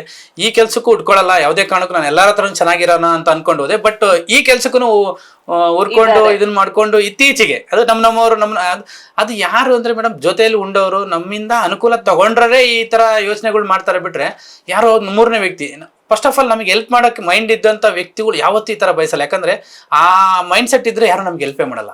1000 ಜನ ಹೆಲ್ಪ್ ಮಾಡಿರ್ಬೋದು ನನಗೆ, ಇಲ್ಲೋ ಬೆರಳೆಣಿಕೆ ಜನ ಇವತ್ತು ನಮಗೆ ನಮ್ಮ ಹತ್ರ ಹೆಲ್ಪ್ ತೊಗೊಂಡು ನಮಗೆ ಹೋಗಿ ಮೋಸ ಮಾಡೋಗಿರ್ಬೋದು, ಅಥವಾ ಹಿಂದೆ ಒಂದು ಮುಂದೆ ಒಂದು ಬಯಸ್ತಿರ್ಬೋದು. ನನಗೆ ಅವೆಲ್ಲ ಈಗ ಯಾವುದು ಒಂದು ಮೆಟ್ಲುಗಳಾಗಿದೆ ನನಗೆ. ಇವತ್ತು ನಾನು ಯಾವತ್ತೂ ಮೀಡಿಯಾ ಮುಂದೆ ಕುತ್ಕೊಂಡು ಮಾತಾಡೋನಲ್ಲ ನಾನು. ಈ ಒಂದು ಅಷ್ಟು ಜನ ನೋಟ್ಬುಕ್ ಕೊಟ್ಟರು ಸಹ ಅಷ್ಟು ಜನಕ್ಕೆ ಒಂದು ಸ್ಕೂಲ್ ಮಕ್ಳ ಹತ್ರ ಹೋಗಿ 10 ಜನ ಹುಡುಗರು ಮಕ್ಳ ಹತ್ರ ಹೋಗಿ 1 ನಿಮಿಷ ಹೋಗಿ ಮಾತಾಡ್ದೋನಲ್ಲ ನಾನು. ಇವತ್ತು ಇಷ್ಟು ಮಾತಾಡ್ತಿದ್ದೀನಿ ಅಂದರೆ ಈ ಇವ್ರುಗಳೆಲ್ಲ ನನಗೆ ಹಾಕೊಟ್ರಂಥ ಮೆಟ್ಲು ವಿರೋಧಿಗಳು ಉಟ್ಕೊಂಡಿದ್ದಾರೆ ಅಂತ. ಬಟ್ ಅವ್ರು ನನಗೆ ಗೊತ್ತು, ಅವ್ರಿಗೆ ಗೊತ್ತಿದ್ದಿಲ್ಲ ಗೊತ್ತಿಲ್ಲ, ನಾನು ಒಂದು ದಿವಸ ಎಲ್ಲದನ್ನು ಬಿಟ್ಟು ಸತ್ತೋಗ್ತೀನಿ ಅಂತ. ಅವ್ರೇನು ಸಾಧನೆ ಮಾಡ್ತಾರೋ ಗೊತ್ತಿಲ್ಲ. ಒಳ್ಳೆ ತಂದಲ್ಲಿ ಹೋಗೋಣ, ನಾನು ನನ್ನ ಟೈಮ್ ಎಲ್ಲಿಗೆ ಬಂದ್ರೂ ಅವ್ರಿಗೂ ಒಂದು ಟೈಮ್ ಇದೆ, ಬುದ್ಧಿ ಕಲಿಸುತ್ತೆ ದೇವರು ಅದು, ಅಥವಾ ಒಂದು ನಿಯತ್ತು ಏನೋ ಒಂದು. ನಮ್ಮ ಮಿಸಸ್ಸಿಗೆ ಹೇಳ್ತಾ ಇರ್ತೀನಿ ಯಾವಾಗಲೂ, ನಾನು ಪ್ರತಿಯೊಂದಕ್ಕೂ ಹೇಳ್ತಾರೆ, ಇಲ್ಲಿ ಇವ್ರು ಹಿಂಗೆ ಮಾಡ್ತಾವ್ರಲ್ಲ, ನನಗೆ ಇವ್ರು ಹಿಂಗೆ ಮಾಡ್ತಾರಲ್ಲ, ಇವ್ರು ಹಿಂಗೆ ಮಾಡ್ತಾರಲ್ಲ ಅಂತ ನನಗೆ ಹೇಳ್ತಿರ್ತಾರೆ. ನಾನು ಹೇಳಿದೆ ಎಲ್ಲರಿಗೂ ಹೇಳ್ತೀನಿ, ಇನ್ಕ್ಲೂಡ್. ನಾನು ಹಿಂಗೆ ಮಾಡಿದೆ ಅಂತ ಹೇಳಿದ್ರು ಅದಕ್ಕೆ ಹೇಳ್ತೀನಿ, ನಾನು ಮಾಡಿದ್ದು ನಾನು ಅನುಭವಿಸ್ತೀನಿ, ನೀನು ಮಾಡಿದ್ದು ನೀನು ಅನುಭವಿಸ್ತೀಯ, ಅವ್ರು ಮಾಡಿದ್ದು ಅವ್ರು ಅನುಭವಿಸ್ತಾರೆ, ಸುಮ್ಮನಿರು ಅಷ್ಟೇ ಅಷ್ಟೇ ಅಷ್ಟೇ ಅಂತ ಹೇಳ್ಕೊಂಡ್ ಬರ್ತಿರ್ತೀನಿ. ಅದ್ರಲ್ಲಿ ನಮಗೆ ತೃಪ್ತಿ ಇದೆ. ಯಾರೇ ಆಗ್ಲಿ ಅವ್ರವ್ರು ಮಾಡಿದ್ದನ್ನ ಅವ್ರು ಅನುಭವಿಸ್ತಾರೆ. ಆಮೇಲೆ ನಮ್ದು ಕಾಣಿಸ್ತಿರ್ತೈತೆ, ಅವ್ರಿಗೆ ಕಾಣಿಸ್ತಿರಲ್ಲ. ಅವ್ರ ಮನೆಯಲ್ಲಿ ಫ್ಯಾಮಿಲಿಗೆ ತೊಂದರೆ ಆಗಿರುತ್ತೋ ಅಥವಾ ಮಕ್ಳಿಗೆ ಯಾವ್ದೋ ಒಂದ್ ರೀತಿ ಅನುಭವಿಸ್ತಿರ್ತಾರೆ. ಬಟ್ ನಮ್ಗೆ ಹೇಳ್ಕೊಡಲ್ಲ. ನಮ್ದು ತೆರೆದ ಪುಸ್ತಕ ಆಗಿರುತ್ತೆ. ಯಾಕಂದ್ರೆ ನನಗೆ ಓಪನ್ ಆಗಿದ್ದೇ ಅಭ್ಯಾಸ. ನಮ್ಮ ಇದುವರೆಗೂ ನನ್ನ ಶಕ್ತಿ, ನನ್ನ ಬಲ ಏನಂದ್ರೆ, ಸಾಲ ಇದೆಯಾ ಇದೆ, ಕಮಿಟ್ಮೆಂಟ್ ಇದು ಬೇರೆ ಏನಾರ ತೊಂದರೆ ಇದೆಯಾ ಇದೆ, ಎಲ್ಲರ ಹತ್ರ ಓಪನ್ ಆಗಿ ಹೇಳ್ಕೊಂಡೆ ನಾನು ವ್ಯವಹಾರ ಮಾಡಿರ್ತೀನಿ. ಅದು ನನ್ನ ಸ್ಟ್ರೆಂತ್ ಮೇಡಮ್ ಇವತ್ತು.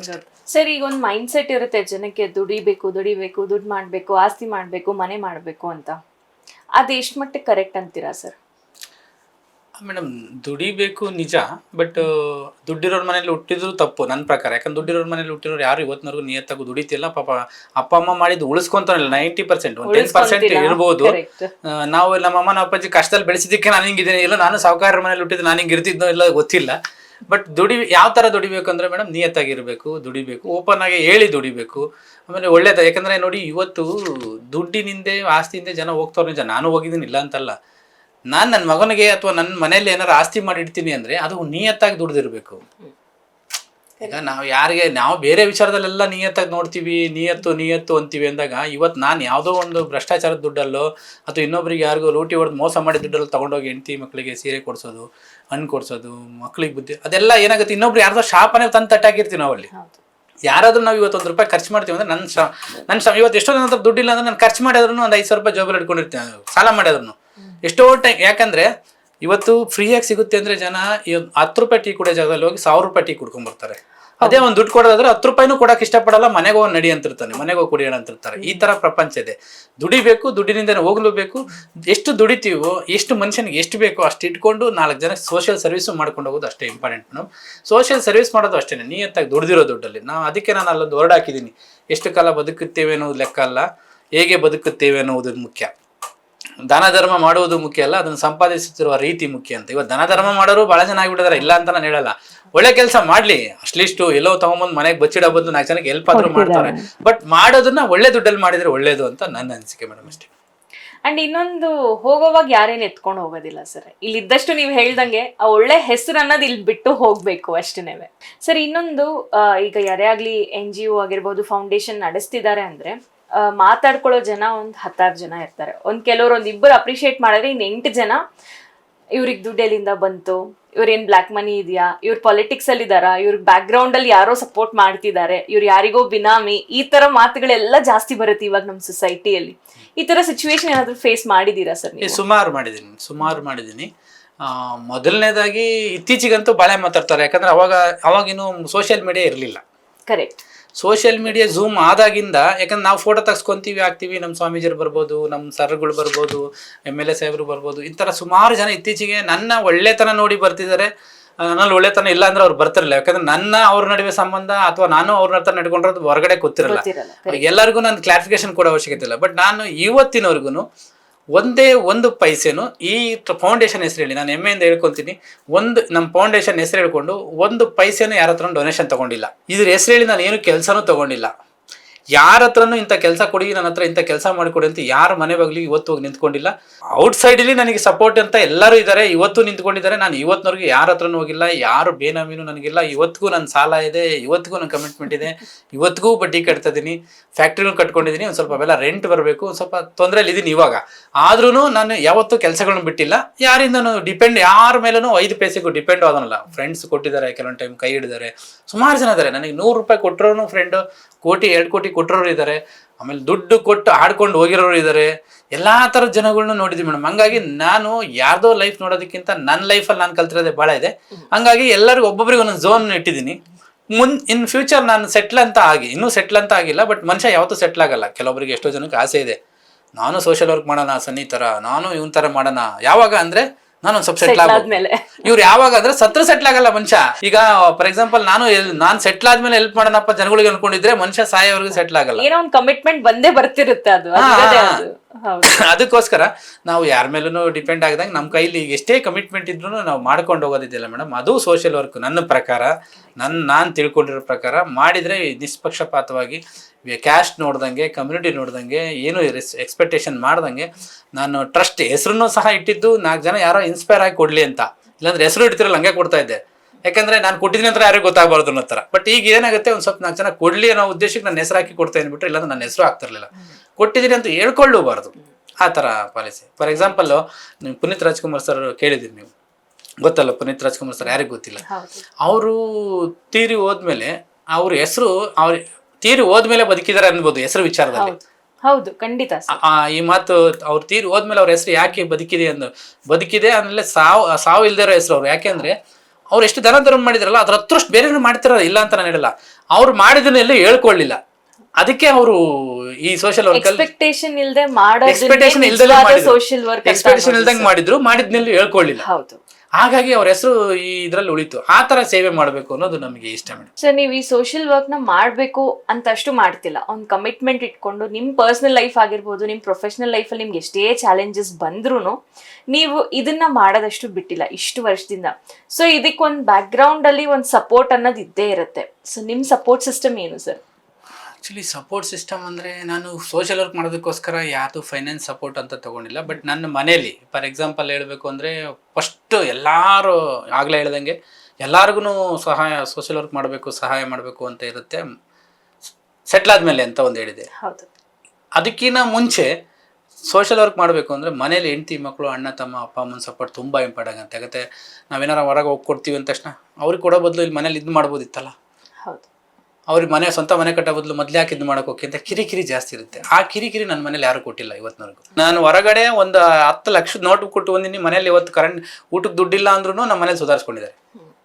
ಯಾಕೆ ಹಿಂಗೆ ಮಾಡ್ತೀಯಾ ಏನು ಎತ್ತ ಕೇಳಿಲ್ಲ, ನಿನ್ನ ಖುಷಿ, ನೀನು ಚೆನ್ನಾಗಿ ಮಾಡು, ಬಟ್ ಮನೆಗೆ ಬೇಗ ಬಂದು ಊಟ ಮಾಡಿ ಮಲ್ಕೋ ಅಂತ ಹೇಳಿದ್ದಾರೆ ಬಿಟ್ಟರೆ, ಬೇಗ ಬಂದು ಮನೆಗಿರು, ಬೆಳಗ್ಗೆ ಚೆನ್ನಾಗಿ ಹೋಗು, ಆರಾಮಾಗಿರು ಅಂತ ಹೇಳಿದ್ದಾರೆ ಬಿಟ್ಟರೆ ಇವತ್ತಿನವರೆಗೂ ಸೋಷಿಯಲ್ ವರ್ಕ್ ವಿಚಾರದಲ್ಲಿ ಎಷ್ಟೇ ಸ್ವಂತ ಕಮ್ಮಿ. ಇವತ್ತಿಗೂ ಉದಾಹರಣೆ ಹೇಳಬೇಕು ಅಂದರೆ ನಮ್ಮ ಸ್ವಂತ ಅಣ್ಣನ ಮಕ್ಕಳು, ತಮ್ಮನ ಮಕ್ಕಳು, ತಮ್ಮ ಮನೇಲೂ ಸಹ 1000 ರೂಪಾಯಿ ದುಡ್ಡು ನಾನು ಕ್ಯಾಶ್ ಇಟ್ಟಿರಲ್ಲ. ಯಾಕಂದರೆ ಅವ್ರಿಗೆ ದುಡ್ಡಿನ ಬೆಲೆ ಗೊತ್ತಾಗಲಿ ಅಂತ. ಒಂದು ನಾನು ದುಡ್ಡು ಇಟ್ಟೋದು ಹೊರಗಡೆ ಏನೋ ಖರ್ಚು ಮಾಡೋದು, ಮನೆಗೆ ಹೋಗಿ 1000 ಇಟ್ಟು ಖರ್ಚು ಮಾಡೋದು ದೊಡ್ಡ ವಿಚಾರ ಅಲ್ಲ. ಅವ್ರಿಗೆ ದುಡ್ಡಿನ ಬೆಲೆನೂ ಗೊತ್ತಾಗಬೇಕು ಒಂದು. ಆಮೇಲೆ ಅವ್ರ ದುಡ್ಡು ಏನಾರು ಖರ್ಚು ಮಾಡಬೇಕು. ಇದು ನನ್ನ ದುಡ್ಡಿದೆ, ನಾನು ಹೆಂಗೆ ಬೇಕಾದ್ರೂ ಕೊಡ್ತೀನಿ, ನಿಮಗೇನು ಬೇಕು, ಊಟಕ್ಕೆ ಏನು ಕಡಿಮೆ ಮಾಡಿಲ್ಲ, ಆ ರೀತಿ ಹೋಗ್ತೀನಿ. ಇನ್ನೊಂದು ಎರಡನೇದು, ಇವತ್ತು ಸೋಷಿಯಲ್ ವರ್ಕ್ ಮಾಡೋದಕ್ಕೆ ಕೆಲವೊಂದು ಉದ್ದೇಶಗಳಿರ್ತದೆ. ಕೆಲವೊಬ್ರು ಏನು ಮಾಡ್ತಾರೆ, ಇವತ್ತು ನಾನು ಒಂದು ಒಳ್ಳೆ ತಂದಲ್ಲಿ ಹೋಗಿದ್ರೆ ಒಂದು ಕಮಿಟ್ಮೆಂಟ್, ಇದು ಒಂದು ಕಮಿಟ್ಮೆಂಟ್. ಹೆಂಗೆ ಅನ್ಕೊಂಡಿದ್ದೀನಿ ಕಮಿಟ್ಮೆಂಟ್ ಅಂದರೆ, ಫಾರ್ ಎಕ್ಸಾಂಪಲ್ ಇವತ್ತು ಸಣ್ಣ ಬಡತನ ಕುಟುಂಬದಲ್ಲಿ ಒಬ್ಬ ಹುಡುಗ ಹುಟ್ಟಿದಾರೆ ಅಂದ್ರೂ ಒಂದು ವರ್ಷಕ್ಕೊಂದು ಬರ್ತಡೇ ಮಾಡ್ಕೊತವ್ರು. ಇವತ್ತು ಸೋಷಿಯಲ್ ಮೀಡಿಯಾದೆಲ್ಲ ಬಂದ ಮೇಲೆ ಸಣ್ಣ ಪುಟ್ಟ ಇದು ಮಾಡೋಕ್ಕಾದ್ರೂ ಒಂದು ಏನೋ ಒಂದು ಅವ್ರ ಕೈಲಿ ತೋರಿಸ್ಕೊಳಕ್ಕಾದ್ರೂ ಒಂದು ಬರ್ತಡೇ ಮಾಡಿ ಒಂದು 5 ಲಕ್ಷ 50,000 ಖರ್ಚು ಮಾಡೋದು, 1 ಲಕ್ಷ ಖರ್ಚು ಮಾಡ್ತಾರೆ. ಆಮೇಲೆ ಹಾಸ್ಪಿಟ್ಲು, ತಂದೆ ತಾಯಿ, ಇವತ್ತು ನಮ್ಮಮ್ಮ ನಮ್ಮ ಅಪ್ಪಾಜಿಗೆ 65-70 ವರ್ಷ ಆಗ್ತಾ ಬಂತು. ಇವತ್ತಿಗೂ ಒಂದು 1,000 ರೂಪಾಯಿ 2,000 ರೂಪಾಯಿ ಮೇಲೆ ಹಾಸ್ಪಿಟ್ಲು ಖರ್ಚು. ಅದು ಹಾಸ್ಪಿಟ್ಲ್ ಅದನ್ನೂ ಖರ್ಚು ಮಾಡಿಸಿಲ್ಲ ಅವ್ರು ನನಗೆ. ಆ ಹಾಸ್ಪಿಟ್ಲು ದುಡ್ಡುಗಳು, ಹೆಂಡತಿ ಏನಾದರೂ ಮೇಕಪ್ ಮಾಡ್ಕೊಳ್ಳೋಳು, ಅದು ಶಾಪಿಂಗ್ ಮಾಡೋಳು, ಅಂಥವ್ರು ಸಿಕ್ಕರು ಅಂದ್ರೆ ಅದಕ್ಕೊಂದು ಇಷ್ಟು ಲಕ್ಷ ಅಂತ ಖರ್ಚು. ಆ ಥರ ನನಗೆ ಮನೇಲಿ ವಾತಾವರಣ ಇಲ್ಲ. ಆ ಹೋಟ್ಲು, ಈ ಹೋಟ್ಲು, ಆ ಶಾಪಿಂಗು, ಈ ಟ್ರಿಪ್ಪು ಅಂತ ನಮ್ಮ ಮನೇಲಿ ಯಾವುದು ನನಗೆ ಡಿಮ್ಯಾಂಡ್ಸ್ ಇಲ್ಲ. ಆ ಬಂಗಾರ ಕೊಡಿಸ್ಬೇಕು, ವರಲಕ್ಷ್ಮಿ ಬಂದ ತಕ್ಷಣ ಇದಕ್ಕೆ ಕೊಡಬೇಕು ಅಂತಿಲ್ಲ. ನಾನು ಎಲ್ಲ ಕರೆದು ಜಾಮ್ ಬರ್ತ್ಡೇ ಮಾಡ್ಕೋಬೇಕು ಅನ್ನೋದಿಲ್ಲ. ಇವೇ ಒಬ್ಬ ಮನುಷ್ಯನ ಲೈಫಲ್ಲಿ ಕಾಮನ್ ಲೆಕ್ಕ ಹಾಕಿದ್ರೆ ವರ್ಷಕ್ಕೊಂದು 5-10 ಲಕ್ಷ ರೂಪಾಯಿ ಇದೇ ಇರುತ್ತೆ. ಒಂದು ಬರ್ತಡೇ, ಮಕ್ಳ ಬರ್ತಡೇ ಸ್ಟ್ಯಾಂಡರ್ಡು, ಹೆಂಡತಿ birthday standard, hospital bill, ಇದೆಲ್ಲದೂ over ನನಗೆ ಈ ಥರ ಖರ್ಚಿಲ್ಲ. ಅದು ನನಗೆ ಇದು ಒಂದು ಕಮಿಟ್ಮೆಂಟಲ್ಲಿ ಒಂದು 10-15 ಲಕ್ಷ 20 ಲಕ್ಷ ನೋಡ್ಬೇಕು ಹೋದ್ರೆ ಇದೊಂದು ಕಮಿಟ್ಮೆಂಟ್ ಬಿಡು ಅಂತ ವರ್ಷಕ್ಕೊಂದ್ಸಲ ಈ ಥರ ಹಾಕಿರ್ತೀನಿ. ನಾನು ಆಗ್ಲಿಂದ ಕೇಳ್ಪಟ್ಟಿರೋದು ಒಂದು ಕಾಮನ್ ವರ್ಡ್ ಏನು ಅಂದರೆ ಫ್ರೆಂಡ್ಸ್. ಸೊ ನಿಮಗೆ ಜಾಸ್ತಿ ಫ್ರೆಂಡ್ಸಾ ಸರ್? ಹೌದು ಮೇಡಮ್, ನನಗೆ ಫ್ರೆಂಡ್ಸ್ ಜಾಸ್ತಿ ಇದ್ದಾರೆ. ಇದಕ್ಕಿಂತ ಜಾಸ್ತಿ ಅಟ್ಯಾಚ್ಮೆಂಟ್ಸ್ ಫ್ರೆಂಡ್ಸ್ಗಳ ಮೇಲೆ ಇತ್ತು. ಇತ್ತೀಚೆಗೆ ಒಂದು ಸ್ವಲ್ಪ ದಿವಸ, ಒಂದು ವರ್ಷಗಿಂತ ಮುಂಚೆ ಒಂದು ಸ್ವಲ್ಪ ಮನೆಯಲ್ಲಿ ಫ್ಯಾಮಿಲಿ ಎಲ್ಲ ಬಂದಾದ್ಮೇಲೆ ಟೈಮ್ ಕೊಡ್ತಾ ಇಲ್ಲ ಅಂದಮೇಲೆ ಮಾತ್ರ ಬೇಗ ಹೋಗ್ತೀನಿ. ಆದ್ಮೇಲೆ ಎಲ್ಲ ಫ್ರೆಂಡ್ಸ್ಗಳು ತುಂಬ ನನಗೆ ಯಾವತ್ತು ಯಾಕಂದರೆ ನಾನು ಮನೆಗೂ ಹೇಳ್ತಿರ್ತೀನಿ. ಯಾಕಂದರೆ ನಾವು ಮನೆಯಲ್ಲಿ ಹೇಳಿದ್ನಲ್ಲ ಮೇಡಮ್, ಬೆಳಗ್ಗೆ 8-9 ಗಂಟೆ ನಾವು ಬಿಟ್ಟರೆ ಎಲ್ಲಿ ತಿರುಗಾಡ್ತಿರ್ತೀವಿ, ಎಲ್ಲೋ ಎನಿ ಟೈಮ್ ಫ್ರೆಂಡ್ಸ್ಗಳ ಜೊತೆಗೆ ಅಲ್ಲಿ ಇರ್ತೀವಿ. ಅವ್ರುಗಳು ವಾತಾವರಣ ಚೆನ್ನಾಗಿರಬೇಕು. ಈ ನಡುವೆ ಆಮೇಲೆ ಎಷ್ಟು ಜಾಸ್ತಿ ನಾವು ಹೊರಗಡೆ ಬೆರಿತೀವೋ ಜನಗಳ ಹತ್ರ, ಅಷ್ಟು ಹೊಸ ಮುಖಗಳು ಪರಿಚಯ ಆಗುತ್ತೆ, ಹೊಸ ಟ್ಯಾಲೆಂಟ್ಗಳು ಬರುತ್ತೆ. ಯಾರು ಏನು ಅಂತ ಜಡ್ಜ್ ಮಾಡೋಕ್ಕಾಗುತ್ತೆ, ಸಪೋರ್ಟ್ ಇರುತ್ತೆ. ಇವತ್ತು ಬೆಂಗಳೂರಲ್ಲಿ ಏಕಾಏಕಿ ಎಲ್ಲೊಂದನ್ನು ಬಂದು ಒಬ್ಬ ವ್ಯಕ್ತಿ ಬಂದು ಇಲ್ಲಿ ಕುತ್ಕೊಂಡು ಈ ಥರ ಎಲ್ಲ ಮಾತಾಡೋಕ್ಕಾಗಲ್ಲ. ಫ್ರೆಂಡ್ ಸರ್ಕಲ್, ನನಗೆ ಫ್ರೆಂಡ್ ಸಪೋರ್ಟ್ 100 ರೂಪಾಯಿ ಬರೀ ದುಡ್ಡು ಕೊಟ್ಟರೆ ಫ್ರೆಂಡ್ಸ್ ಅಂತ ಹೇಳಲ್ಲ. ನನ್ನ ಜೊತೆಲಿ ಇದ್ದು ನನ್ನ ಟೈಮ್ ಪಾಸ್ ಎಲ್ಲರೂ ಇದ್ದಾರೆ. ಹಂಗಾಗಿ ಮೋಸ್ಟ್ ಡೇಂಜರ್ಸು ಫ್ರೆಂಡ್ಸ್ಗಳು ಬಂದೋದ್ರು ಇತ್ತೀಚೆಗೆ. ಅವನ್ನೆಲ್ಲ ಅನುಭವಿಸಿರೋದ್ರಿಂದ ನಮಗೆ ಒಂದು ಸ್ಟ್ರಾಂಗ್ ಏನಂದ್ರೆ, ನಾನು ಹೋಗ್ತಾರ ದಾರಿ ಸರಿ ಇದೆ, ನಾನು ಯಾಕೆ ತಲೆ ಕೆಡಿಸ್ಕೋಬೇಕು, ಇಷ್ಟೇ. ಇನ್ನೊಂದು ನಂಗೆ ನೀವು ಒಂದು ಒಳ್ಳೆ ರೀಸನ್ ಆಫ್ ದ ಕ್ಯಾಮ್ರಾ ಹೇಳಿದ್ರಿ, ನೀವು ಯಾಕೆ ಇಲ್ಲಿ ಗಾಂಧಿನಗರಲ್ಲಿ ಆಫೀಸ್ ಇಟ್ರಿ ಅಂತ. ಅದನ್ನ ಒಂಚೂರು ನಮ್ಮ ಜನಕ್ಕೆ ಹೇಳ್ತೀರಾ? ಅದು ನಂಗೆ ತುಂಬಾ ಇಂಟ್ರೆಸ್ಟಿಂಗ್ ಅನ್ನಿಸ್ತು. ಇಲ್ಲ ಮೇಡಮ್, ಗಾಂಧಿನಗರ ಅಂದ್ರೆ ನೋಡಿ, ಇವತ್ತು ಬೆಂಗಳೂರಲ್ಲಿ ಬೆಳೆದ್ರೆ ಇಡೀ ಪ್ರಪಂಚದಲ್ಲಿ ಬೆಳೆದಂಗೆ ಅರ್ಥ. ಹೌದು, ಇದು ಒಂದು. ಯಾಕಂದ್ರೆ ಯಾವ ಕಂಟ್ರಿಗೆ ಹೋದ್ರು ಬೆಂಗಳೂರು ಗೊತ್ತು, ಬೆಂಗಳೂರು ಕ್ಲೈಮೇಟ್ ಗೊತ್ತು. ಬೆಂಗಳೂರು ಇವತ್ತು ನಿಮ್ಗೆ ಎಲ್ಲಾ ಸ್ಟೇಟ್ನವರು ಬಂದು ಇಲ್ಲೇ ಇರಕ್ಕೆ ಇಷ್ಟಪಡ್ತಾರೆ. ಬಟ್ ನಮ್ಮ ದಾವಣಗೆರೆಯಿಂದ, ನಂದು ನೇಟಿವ್ ದಾವಣಗೆರೆ, ಚನ್ನಗಿರಿ, ಈ ಕಡೆಯಿಂದ ಬಂದವ್ರಿಗೆ ಬೆಂಗಳೂರು ನಾಲೆಡ್ಜ್ ಅಷ್ಟೇ ಇರಲ್ಲ. ಇಲ್ಲೋ ಡೆಲ್ಲಿಲಿ ಕೂತ್ಕೊಂಡು ಕೋಲ್ಕತ್ತಾ ಬೆಂಗಳೂರು ಬಗ್ಗೆ ಹೇಳ್ತಿರ್ತಾರೆ. ಯಾಕೆ ಅಂದ್ರೆ ಇಲ್ಲಿ ನೋಡಿ, ಇಲ್ಲಿ ಬರೀ ಹೋಟೆಲ್ಸ್, ಬರೀ ಕಮರ್ಷಿಯಲ್, ಬರೀ ಬಿಸ್ನೆಸ್ ಮೈಂಡೇ ಇರೋದು. ಇಲ್ಲೇನಾಗುತ್ತೆ, ನಮ್ಮ ಕಮ್ಯುನಿಟಿ ಸ್ವಾಮೀಜಿಯವರಾಗಲಿ, ನಮ್ಮ ಫ್ರೆಂಡ್ಸ್ ಆಗಲಿ, ನಮ್ಮ ಫ್ರೆಂಡ್ಸ್ ಆಫೀಸರ್ಸ್ಗಳಾಗಲಿ, ಯಾರೇ ಆಗಲಿ ಮೆಜೆಸ್ಟಿಕಲ್ಲಿ ಬಂದು ಕೂತ್ಕೊಂಡ್ರೆ ಸೌತ್ ರುಚೀಸ್ ಹೋಟ್ಲು, ತಾಮರ ಹೋಟ್ಲು, ಈ 2 ಹೋಟ್ಲಲ್ಲಿ ಕೂತ್ಕೊಂತಿರ್ತಾರೆ. ಅವ್ರು ಪದೇ ಬಿಲ್ಲು, ಸರ್ ಟೀ ಬೇಕಾ ಅಂತಿರ್ತಾರೆ. ಎದ್ದು ಕಳಿಸ್ಬೇಕು, ಇಲ್ಲಾಂದ್ರೆ ಕೊಡಿಸ್ಬೇಕು, ಬಿಲ್ ಮಾಡಿಸ್ಬೇಕು ಅಂತ. ಅವ್ರಿಗೆ 5 ನಿಮಿಷ ಕೂತ್ಕೊಂಡು ಫ್ರೀಯಾಗಿ ಮಾತಾಡೋಕೆ ಒಂದು ಜಾಗ ಇರಲ್ಲ. ಹಾಗಾಗಿ ನಾನು 1400 ಸ್ಕ್ವೇರ್ ಫೀಟಲ್ಲಿ ನಮ್ಮ ಆಫೀಸ್ ಮಾಡಿದ್ದೀನಿ, ಕಾನ್ಫರೆನ್ಸ್ ರೂಮ್ ಮಾಡಿದ್ದೀನಿ, ಇನ್ನೂ 2 ಕ್ಯಾಬಿನ್ ಇದೆ, ಇನ್ನೊಂದ್ರೆ ಇದಿದೆ, ರೆಸ್ಟ್ ಮಾಡೋದಕ್ಕೂ ಒಂದು ರೂಮ್ ಇದೆ. ಇಲ್ಲಿ 1 ಅವರ್ 2 ಅವರ್ ಬೇಕಾದ್ರೆ ಯಾರೇ ಆಗಲಿ ಬೆಂಗಳೂರಿಗೆ ಬರಲೇಬೇಕು. ಇಡೀ ಕರ್ನಾಟಕ ವಿಧಾನಸೌಧನೂ ಇಲ್ಲೇ ಇದೆ, ಮೆಜೆಸ್ಟಿಕ್ ಇಲ್ಲದೆ, ಇವೆರಡಂತೂ ಚೇಂಜ್ ಆಗಲ್ಲ. ನಾನು ಒಬ್ಬನಿಗೋಸ್ಕರ ಆಫೀಸ್ ಮಾಡಿ ಏನು ಎಕ್ಸ್ಟ್ರಾ ಬಾಡಿಗೆ ಕಟ್ಟಲ್ಲ, ಯಾರೇ ಬಂದು ಯೂಸ್ ಮಾಡ್ಕೊಂಡ್ರು. ನನಗೊಂದು ಕ್ಯಾಬಿನ್ ಇದೆ, ನಾನು ಇದು ಯೂಸ್ ಮಾಡ್ಕೊತೀನಿ. ಇವತ್ತು ನಂದು ಬಿಸ್ನೆಸ್ ಇದೆ, ನನ್ನ ಬಿಸ್ನೆಸ್ ನೋಡ್ಕೊಳ್ಳೋಕೆ 2 ಹುಡುಗರು ಇದ್ದಾರೆ. ಇನ್ನು ಬಾಕಿ ಕ್ಯಾಬಿನ್ ಇರುತ್ತೆ, ಕಾನ್ಫರೆನ್ಸ್ ರೂಮ್ ಇರುತ್ತೆ. ಯಾರು ಬಂದರೂ ಯೂಸ್ ಮಾಡ್ಕೊಳ್ಳಿ, ಅವ್ರಿಗೊಂದು ನೆನೆಸ್ಕೊಳ್ಳಿ, ಬಿಸ್ನೆಸ್ ಎಲ್ಲ ಬೆಳೀಲಿ ಅವ್ರಿಗೆ ಯುಟಿಲೈಸ್ ಆಗಲಿ ಅನ್ನೋ ಒಂದು ಒಳ್ಳೆ ಉದ್ದೇಶದಿಂದ ಮಾಡಿದ್ದೀನಿ ಮೇಡಮ್. ಸೊ ಆಫೀಸ್ ಇದು ನಿಮ್ಗೋಸ್ಕರ ಅಲ್ಲ, ಎಲ್ಲರಿಗೋಸ್ಕರ ಅನ್ನೋ ತರ ಒಂದು ಇಂಟೆನ್ಷನ್ ನಾಳೆ ನೀವು ಬಂದ್ರು ನಿಮ್ಗೋಸ್ಕರನೂ ಇರುತ್ತೆ, ನೀವು ಯುಟಿಲೈಸ್ ಮಾಡ್ಕೋಬಹುದು. ಖಂಡಿತ ಖಂಡಿತ. ಇದೇನಿದೆ, ನಮ್ಮ ಹುಡುಗರು ಬಂದ್ರೆ ಒಂದು ಸ್ವಲ್ಪ ಟೀ ಕೊಡ್ಬೋದು, ಬಿಸ್ಕೆಟ್ ಕೊಡ್ಬೋದು. ಆಮೇಲೆ ನಿಮಿಗೂ ನಮ್ಮ ಆಫೀಸ್ ಅನ್ನೋ ಫೀಲ್ ಬಂತು ಅಂದ್ರೆ ಯಾವಾಗ್ಲೂ ನಮ್ ತರ ಅಥವಾ ನಮ್ಮ ಮೈಂಡ್ ಸೆಟ್ ಇರೋ ತರ ಜೊತೆ ನಿಂತ್ಕೋಬೇಕು ಅನ್ನೋ ಒಂದು ಆಸೆ ಬರುತ್ತೆ. ಇವತ್ತು ನೋಡಿ ನಮ್ಮ ಫ್ರೆಂಡ್ಸ್ ಎಂತ ಬೆಟ್ಟದಂತ ಸಮಸ್ಯೆಗಳು ಬಂದಾಗ್ಲೂ ಸಹ ಒಂದು ಫೋನ್ ನೋಡಿದ್ರೆ ಬ್ರದರ್ ನಾನಿದ್ದೀನಿ ಅಂತ ಬರ್ತಾರೆ. ಬ್ರದರ್ ನಾನಿದ್ದೀನಿ, ಸರ್ ನಾನಿದ್ದೀನಿ, ಬ್ರದರ್ ನಾನಿದ್ದೀನಿ. ಆ ತರ ಜನಗಳನ್ನ ನಮ್ಮ ಸುತ್ತಮುತ್ತ ನೂರಾರು ಜನ ಇದ್ದಾರೆ. ಅದು ನನ್ನ ಸಂಪಾದನೆ ಮೇಡಮ್. ಬಟ್ ಇನ್ನೊಂದು ಏನಾಗುತ್ತೆ, ಸಂಪಾದನೆ ಅಂದ ತಕ್ಷಣ ಒಂದು ಮಾತು ಬರುತ್ತೆ. ಸಂಪಾದನೆ ಅಂದ್ರೆ ಬರೀ ಎಲ್ಲರಿಗೂ ಅನ್ಕೊಂಡ್ಬಿಟ್ಟಿದ್ರೆ ಮೇಡಮ್ ದುಡ್ಡು, ಬಂಗಾರ, ಆಸ್ತಿ ಅಂತ. ನನ್ನ ಪ್ರಕಾರ ಇದೆಲ್ಲ ಮೇಡಮ್. ಸಂಪಾದನೆ ಅಂದ್ರೆ ಏನಂದ್ರೆ, ಇವತ್ತು ನಾನು ಮನೆಯಲ್ಲಿ ಇಲ್ಲ ಅಂದ್ರೂ ದುಡ್ಡು ಸಂಪಾದನೆ ಮಾಡಿದ್ವಿ, ನಾವು ಇಲ್ಲ ಅಂದ್ರೆ ನಾಳೆ ಒಂದು ವಾರ 15 ಸಲ ಖಾಲಿ ಆಗೋಗ್ಬೋದು, ಒಂದು ತಿಂಗಳಲ್ಲಿ ಖಾಲಿ ಆಗ್ಬೋದು, ಒಂದು ವರ್ಷದಲ್ಲಿ ಖಾಲಿ ಆಗೋಗ್ಬೋದು. ಬಟ್ ನಾವು ಇಲ್ಲ ಅಂದ್ರೂ ನಮಗೇನಾದ್ರು ಹೆಚ್ಚು ಕಡಿಮೆ ಆದ್ರೂ ಸಹ ನಮ್ಮ ಮನೆಯಲ್ಲಿ ನನಗೇನು ಹೆಚ್ಚು ಕಡಿಮೆ ನಮ್ಮ ಮನೇಲಿ ಬಂದು ನಾವು ನಮ್ಮ ಬ್ರದರ್ ಥರಮ್ಮ ಹಂಗೆ ಅಂತೇಳಿ ನಮ್ಮ ಅಮ್ಮನಿಗೆ, ನಮ್ಮ ಮಿಸಸ್ ಅವರಿಗೂ, ನಮ್ಮ ಅಣ್ಣ ತಮ್ಮನ ಮಕ್ಕಳಿಗೂ ನಾನಿದ್ದೀನಿ ಅಂತ ಹೇಳೋ ಅಂಥವ್ರು 4 ಜನ ಸಂಪಾದನೆ ಮಾಡಿದರೆ ಅದು ನಮ್ಮ ಸಂಪಾದನೆ ಅಂತೇಳಿ ಮೇಡಮ್. ಸರ್, ಈಗ ಫೈನಾನ್ಷಿಯಲ್ ಸ್ಟೇಟಸ್ ಅಂತ ಬಂದರೆ ಎಲ್ಲರಿಗೂ ಒಂದು ಮೈಂಡ್ ಸೆಟಲ್ಲಿ ನಾನು ಇಷ್ಟು ಮಾಡ್ಕೋಬೇಕು, ಇಷ್ಟು ಮಾಡಿ ನಾನು ಸೇಫ್ ಆಗಿ ಮಿಕ್ಕಿದ್ದು ನಾನು ಬೇರೆಯವ್ರಿಗೆ ಕೊಡಬೇಕಾಗಿರ್ಬೋದು, ಏನೇ ಬೇರೆ ಬೇರೆ ಡೈವರ್ಷನ್ಸ್ ಅನ್ನೋದು ಬರುತ್ತೆ. ನಿಮ್ಮ ಫೈನಾನ್ಷಿಯಲ್ ಸ್ಟೆಬಿಲಿಟಿ ಆಗಿರ್ಬೋದು, ನಿಮ್ಮ ಫೈನಾನ್ಷಿಯಲ್ ಸ್ಟೇಟಸ್ ಆ್ಯಂಡ್ ಇನ್ನೊಂದು ಫೈನಾನ್ಸಸ್ ಅಂತ ಬಂದರೆ ಇನ್ನೊಂದು ದೊಡ್ಡ ಕಿಲ್ಲರ್ ಅಂತ ಹೇಳ್ತೀನಿ ನಾನು, ಸಾಲ, ಡೆತ್. ಸೊ ಇದರಲ್ಲಿ ಬಿಸ್ನೆಸ್ಸಲ್ಲಿರೋರಿಗೆ 100% ಇದ್ದೇ ಇರುತ್ತೆ, ಅದು ರೊಟೇಷನಲ್ ಆಗಿರ್ಬೋದು, ಏನೇ ಆಗಿರ್ಬೋದು.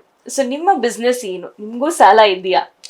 ಹೌದು, ಖಂಡಿತ ಇದೆ ಮೇಡಮ್. ನಂದು ಆ್ಯಕ್ಚುಲಿ ಇವಾಗ ಟ್ರಾವೆಲ್ಸ್ ಬಿಸ್ನೆಸ್ ಎಲ್ಲ ಮಾಡ್ಕೊಂಬಂದೆ. ಟ್ರಾವೆಲ್ಸಲ್ಲಿ ಒಂದು ಸ್ವಲ್ಪ ಲಾಸ್ ಆಯಿತು ಅಂತಲೂ ಹೇಳಿದೆ. ಅವೆಲ್ಲ ಕವರ್ ಮಾಡೋದಕ್ಕೋಸ್ಕರ 5 ರೂಪಾಯಿ ಬಡ್ಡಿನೂ ಕಟ್ಟಿದ್ದೀನಿ, ವಾರದ ಬಡ್ಡಿನೂ ಕಟ್ಟಿದ್ದೀನಿ, ಎಲ್ಲ ಕಟ್ಟಿ ಫೇಸ್ ಮಾಡಿದ್ದೀನಿ. ಒಂದೊಂದು ಹಂತದಲ್ಲಿ ಕೆಲವರು 100 ರೂಪಾಯಿ ಕೊಟ್ಟರು ಬಂದು ಹೆಲ್ಪ್ ಮಾಡಿರೋದಾರೆ. ನಾನು ಡಲ್ ಆಗಿದ್ದು ನೋಡಿ 5-10 ಲಕ್ಷ ತಂದು ಕೊಟ್ಟರು ಫ್ರೆಂಡ್ಸು ಇದ್ದಾರೆ, ಕೋಟಿ ಕೊಟ್ಟರು ಇದ್ದಾರೆ, ಕೋಟಿ ಹಿಂದ್ಗಡೆ ಮಾತಾಡ್ಕೊಂಡು ಹೋಗಿ 2 ಕೋಟಿ ಇಸ್ಕೊಂಡು ಹಿಂದ್ಗಡೆ ಮಾತಾಡ್ಕೊಂಡು ಹೋಗಿರೋರು ಇದ್ದಾರೆ. ಇನ್ನೊಂದೇನೆಂದರೆ ಸಾಲ ಇದೆ. ಪ್ರಾಪರ್ಟಿ ವೈಸ್ ನಾನು ಚೆನ್ನಾಗಿದ್ದೀನಿ. ಇವಾಗ ನಾನು ಸೈಟ್ಗಳಿದ್ದಾವೆ, ಅಪಾರ್ಟ್ಮೆಂಟ್ಗಳಿದೆ, KDB ಲ್ಯಾಂಡ್ಗಳಿದೆ. ಇವಾಗ ಅದು ಬಿಟ್ಟು ಜೊತೆಗೆ ನಾನು ಇಂಡಸ್ಟ್ರಿಯಲ್ ವೇರ್ ಹೌಸ್ ಕನ್ಸ್ಟ್ರಕ್ಷನ್ ಮಾಡುವಂಥ ಕೆಲಸ ನಾನು ಮಾಡ್ತಾಯಿದ್ದೀನಿ. ನನ್ನದೇ ಒಂದು ವೇರ್ ಹೌಸ್ ಕಟ್ಟಿದ್ದೀನಿ ಆಲ್ರೆಡಿ ಹಾಸ್ಪಿಟಲ್ಲಿ. ಏರ್ಪೋರ್ಟ್ ಹತ್ರ ಒಂದು ಜಾಗ ತೊಗೊಂಡಿದ್ದೀನಿ, ಕಟ್ತಾ ಇದ್ದೀನಿ. ಫೈನಾನ್ಷಿಯಲಿ ನಾನು ಚೆನ್ನಾಗಿ ಆಗ್ತಾಯಿದ್ದೀನಿ. ಸಾಲನೂ ಅದೇ ಥರನೇ ಇದೆ. ಬಟ್ ಯಾವುದೋ ಒಂದು ಪ್ರಾಪರ್ಟಿಲಿ ಸಾಲ ಹೋಗುತ್ತೆ. ಬಟ್ ನಾನು ಉದ್ದೇಶ ಏನಿತ್ತು ಅಂದರೆ, ನಾನು ಸಾಲ ಅಂದರೆ ನಾನು ಮಾಡಿರೋ ಆಸ್ತಿ ನನಗೆ ನೆನಪಿರುತ್ತಿಲ್ಲ, ಗೊತ್ತಿಲ್ಲ. ನಾನು ನಿದ್ದೆಲ್ಲೂ ಯಾರಿಗೆ ಎಷ್ಟು ಕೊಡಬೇಕು ಅಂತ ನೆನಪಾಗ್ತಾ ಇರುತ್ತೆ. ನಾಳೆ ಕೊಡ್ತೀನೋ ಇಲ್ಲ ಗೊತ್ತಿಲ್ಲ, ಬಟ್ ನೆನಪಾಗ್ತಾ ಇರುತ್ತೆ. ನಾಳೆ ಯಾರಿಗೆ ಕಮಿಟ್ ಕೊಟ್ಟಿದ್ದೀನಿ ಅದೇ ನನಗೆ ಟೆನ್ಷನ್ಸ್ಗಳು ಭಾಳ ಇರುತ್ತೆ. ಯಾರ ಹತ್ರನೂ ಜೋರಾಗಿ ಮಾತಾಡ್ಸ್ಕೊಂಡಿಲ್ಲ ಬಂತು ನನ್ನ ಹತ್ರ ನಾಳೆ ಕೊಡ್ತೀನಿ ಅಂದರೆ ನಾನು ಕಮಿಟ್ಮೆಂಟ್ ಇದ್ದು ನಾನು ಕೊಟ್ಟಿರ್ತೀನಿ. ಬಟ್ ಸಾಲ ಇನ್ನೂ ಹೆಂಗೆ ಇದಕ್ಕಿಂತ ಮುಂಚೆ ನಾನು ದಾವಣಗೆರೆಯಲ್ಲಿ ಹೇಳಿದೆ. ನಾನು ನಿಮ್ಗೆ ಈ ಮೊದಲೇ ದಾವಣಗೆರೆಯಲ್ಲಿ ಯಾರೋ ಒಬ್ಬರು ನನಗೆ ಮೋಸ ಮಾಡ್ದೆ. ಒಂದು 2 ಲಕ್ಷ ರೂಪಾಯಿ ನನಗೆ ಸಮಸ್ಯೆ ಇದ್ದದಕ್ಕೆ ನಾನು ಬಂದಿಲ್ಲ, ಡ್ರೈವರ್ ಆಗಿ ಎಲ್ಲ ಹೋಗಿ ಮಾಡ್ಕೊಂಡು ಹೋದೆ. ಅದು 2 ಲಕ್ಷ ರೂಪಾಯಿ ಬೇರೆಯವ್ರದ್ದಲ್ಲ, ನನ್ನ ಸ್ವಂತ ಸಂಬಂಧಿಕರಿದ್ರೆ ಅವರೇ ನಮಗೆ ಸಹಿಸ್ಕೊಳ್ಳಿಲ್ಲ ಅವಾಗ. ಅಯ್ಯೋ ಹಂಗೆ ಹಿಂಗೆ ಅಂದರು. ಇವತ್ತೆಲ್ಲ ಅವರು ಚೆನ್ನಾಗಿರಲಿ, ತೊಂದರೆ ಇಲ್ಲ. ಬಟ್ ಏನಾಯಿತು ಅಂದರೆ, ನಾನು 2014 ಒಂದು ಇನ್ಸೂರೆನ್ಸ್ ಕಟ್ತೀನಿ. ಒಂದು HDFC ಲೈಫಲ್ಲಿ ಇವತ್ತಿಗೂ ರನ್ನಿಂಗ್ ಇದೆ 14ಇಂದ. ಅವತ್ತೊಂದು ಇನ್ಸೂರೆನ್ಸ್ ಕಟ್ತೀನಿ. ನನಗೆ ಏನಾದರೂ ಆದರೆ ಮನೇಲಿ 4 ಕೋಟಿ ಹೋಗೋ ಥರ ನಂದು IT ರಿಟರ್ನ್ಸ್ ಬೇಸ್ ಮೇಲೆ ಒಂದು ಲೈಫ್ ಕವರ್ ಇನ್ಸೂರೆನ್ಸ್ ಬರುತ್ತೆ, ರಿಸ್ಕ್ ಕವರ್ ಲೈಫ್ ಆಪ್ಷನ್ಸ್ದು. ನನಗೇನಾರು ಆದರೆ ಮನೇಲಿ ಒಂದು 4 ಕೋಟಿ ಹೋಗಬೇಕು ಅಂತ ಒಂದು ಇನ್ಸೂರೆನ್ಸ್ ಕಟ್ಟಿಟ್ಟಿರ್ತೀನಿ. ಅದನ್ನು ಇವತ್ತಿಗೂ ಕಟ್ತಾ ಇದ್ದೀನಿ. ಯಾಕಂದರೆ ನನ್ನ ನಂಬಿ ಯಾರೇ ಒಂದು 100 ರೂಪಾಯಿ ಕೊಟ್ಟಿದ್ರು ಸಹ ನಾಳೆ ನನಗೇನಾರು ಹೆಚ್ಚು ಕಡಿಮೆ ಆದರೆ ನನ್ನ ಮನೇಲಿ ಹೋದರೆ ಅದು ಇದ್ದರೆ ತಾನೇ ಅವ್ರು ಕೊಡೋಕ್ಕೆ ಸಾಧ್ಯ, ನಮ್ಮ ಅಮ್ಮ ಆಚೆ ಮನೆಯವರಾಗಲಿ ಯಾರಾಗಲಿ. ಹಾಗಾಗಿ ನನಗೇನಾರು ಆದರೆ ಮನೇಲಿ ಇಷ್ಟು ಕೋಟಿ ಹೋಗುತ್ತೆ. ಅದರಲ್ಲಿ ಅದು ನಾನು ಕೇಳ್ಕೊಂಡು ಸನ್ನಿ ಅವ್ರಿಗೆ ಇಷ್ಟು ಕೊಟ್ಟಿದ್ದೆ ಮಾಮ ಎಂದರೆ ಅವ್ರು ವಾಪಸ್ ಕೊಡಲಿ ಅನ್ನೋ ಉದ್ದೇಶಕ್ಕೆ ನನ್ನ ಮನೇಲಿ ಹೇಳಿಟ್ಟಿರ್ತೀನಿ ಯಾವಾಗಲೂ ಅದನ್ನು. ಆ ಒಂದು ಉದ್ದೇಶಕ್ಕೆ ನಾನೊಂದು ಇನ್ಸೂರೆನ್ಸ್ನ ಕಟ್ಟಿದ್ದೀನಿ, ಯಾರೇ ಬಂದ್ರೂ ಕೊಡಲಿ ಅನ್ನೋ ಥರ. ಯಾಕಂದರೆ ನಾನೇನೋ ಮಾಡಿ ನನ್ನಂತ ತೀರಿ ಹೋದ್ರೂ ಸಹ ಆ ಸಾಲ ತೀರಬೇಕು, ಯಾರ ಋಣದಲ್ಲೂ ನಾವು ಇರಬಾರ್ದು ಅನ್ನೋ ಥರ ಒಂದು ಪಾಲಿಸಿ ಮೇಲೆ ಆ ಇನ್ಸೂರೆನ್ಸ್ ಕಟ್ಟಿ ಇವತ್ತಿಗೂ ಕಟ್ಕೊಂಡ್ಬರ್ತಾಯಿದ್ದೀನಿ. ಅದನ್ನೇ ಫಾಲೋ ಮಾಡ್ತೀನಿ ನಾನು. ನಾನು ಬದುಕಿದ್ರೆ ಎಷ್ಟು ಕೋಟಿ ಬೇಕಾದ್ರೂ ಮೇಂಟೈನ್ ಮಾಡ್ತೀನಿ ಅನ್ನೋ ತಲೆಯಿದೆ. ಎಷ್ಟು 50 ಕೋಟಿ ಸಮಸ್ಯೆ ಇದೆಯಾ, 100 ಕೋಟಿ ಸಮಸ್ಯೆ ಇದೆಯಾ, ನಾನು ಫೇಸ್ ಮಾಡ್ಬೋದು, ಮಾಡ್ತೀನಿ. ನಾನು ಬದುಕಿದ್ರೆ ಮಾಡ್ತೀನಿ. ನನಗೆ ಹೆಚ್ಚು ಕಡಿಮೆ ಆಗಿತ್ತು ಅಂದಾಗ ಮನೇಲಿ ಹೋದರೆ 5 ಲಕ್ಷ ಅಂದ್ರೂ ಕೊಡೋಕ್ಕಾಗಿರಲ್ಲ. ಅದಕ್ಕೋಸ್ಕರ ಮನೇಲಿ ಒಂದು ಇನ್ಸೂರೆನ್ಸ್ ಮಾಡಿಟ್ಟಿದ್ದೀನಿ. ನಾನು ನಂಬಿ ಯಾರೇ ಕೊಟ್ಟಿದ್ರು ಸಹ ಅವ್ರಿಗೆ ಮೋಸ ಆಗಬಾರ್ದು ಅನ್ನೋದು ಒಂದು ಉದ್ದೇಶ ಅಷ್ಟೇ ಮೇಡಮ್. ಇನ್ನೊಂದು ಒಂದು ಪೇರೆಂಟ್ ಸಪೋರ್ಟ್ ಮತ್ತು ನಿಮ್ಮ ಬ್ರದರ್ಸ್ ಆಗಿರ್ಬೋದು ಎಲ್ಲರೂ ಸಪೋರ್ಟ್ ಮಾಡಿದೆ. ಬಟ್ ನಿಮ್ಮ ಲೈಫಲ್ಲಿ ಮಿಡ್ವೇ ಅಲ್ಲಿ ಬಂದಿರೋದು ಅಂದರೆ ನಿಮ್ಮ ಹೆಂಡತಿ. ಸೊ ಅದು ಯಾರಿಗೆ ಆಗಿರ್ಬೋದು, ಈಗ ಬಾಯ್ಸ್ಗಾದ್ರೆ ಅವ್ರ ವೈಫಿಗಾದ್ರೆ ಅವ್ರ ಹಸ್ಬೆಂಡ್. ಸೊ ಈ ರಿಲೇಶನ್ಶಿಪ್ ಅನ್ನೋದು ತುಂಬಾ ಸ್ಪೆಷಲ್. ಸೊ ನಿಮ್ಮ ಲೈಫಲ್ಲಿ ನಿಮ್ಮ ಹೆಂಡತಿ ಎಷ್ಟು ಸಪೋರ್ಟಿವ್ ಆಗಿರ್ತಾರೆ ಸರ್? ಮೇಡಮ್, ನಾನು ಈ ವಿಚಾರ ನೀವು ಇಷ್ಟೆಲ್ಲ ನೋಡಿದವರಿಗೆ ಒಂದು ಗೊತ್ತಿರುತ್ತೆ ಈ ಥರ ವ್ಯಕ್ತಿಗೆ ಎಂಥ ಹೆಂಡತಿ ಸಿಕ್ಕಿರ್ಬೋದು ಅಂತ. ಬಟ್ ಕೆಲವೊಬ್ಬರಿಗೆ ಈ ಥರ ಕೆಲಸ ಮಾಡೋರನ್ನ ಮೊದಲು ಕಟ್ಟಾಕೋದೇ ಹೆಂಡ್ತಿ ಅಂದರು. ಫಸ್ಟ್ ಮುಗ್ದರ ಹಾಕಿರ್ತಾರೆ, ನೀನು ಏನು ಮನೆಗೆ ಏನಾರ ಮಾಡು ಫಸ್ಟ್, ನನಗೆ ಈ ಗೋಲ್ಡು, ನನಗೆ ಇದು ಬೇಕು ಅದು. ಬಟ್ ಈ ವಿಚಾರದಲ್ಲಿ ನಾನು ಪುಣ್ಯ ಮಾಡಿದ್ರು ಬೇಕಾ ಅಂತ ಹುಡುಗಿ ಸಿಗ್ಲಿಕ್ಕೆ, ಆ ಥರ ಹುಡುಗಿ ನನಗೆ ಸಿಕ್ಕಿದ್ದಾಳೆ.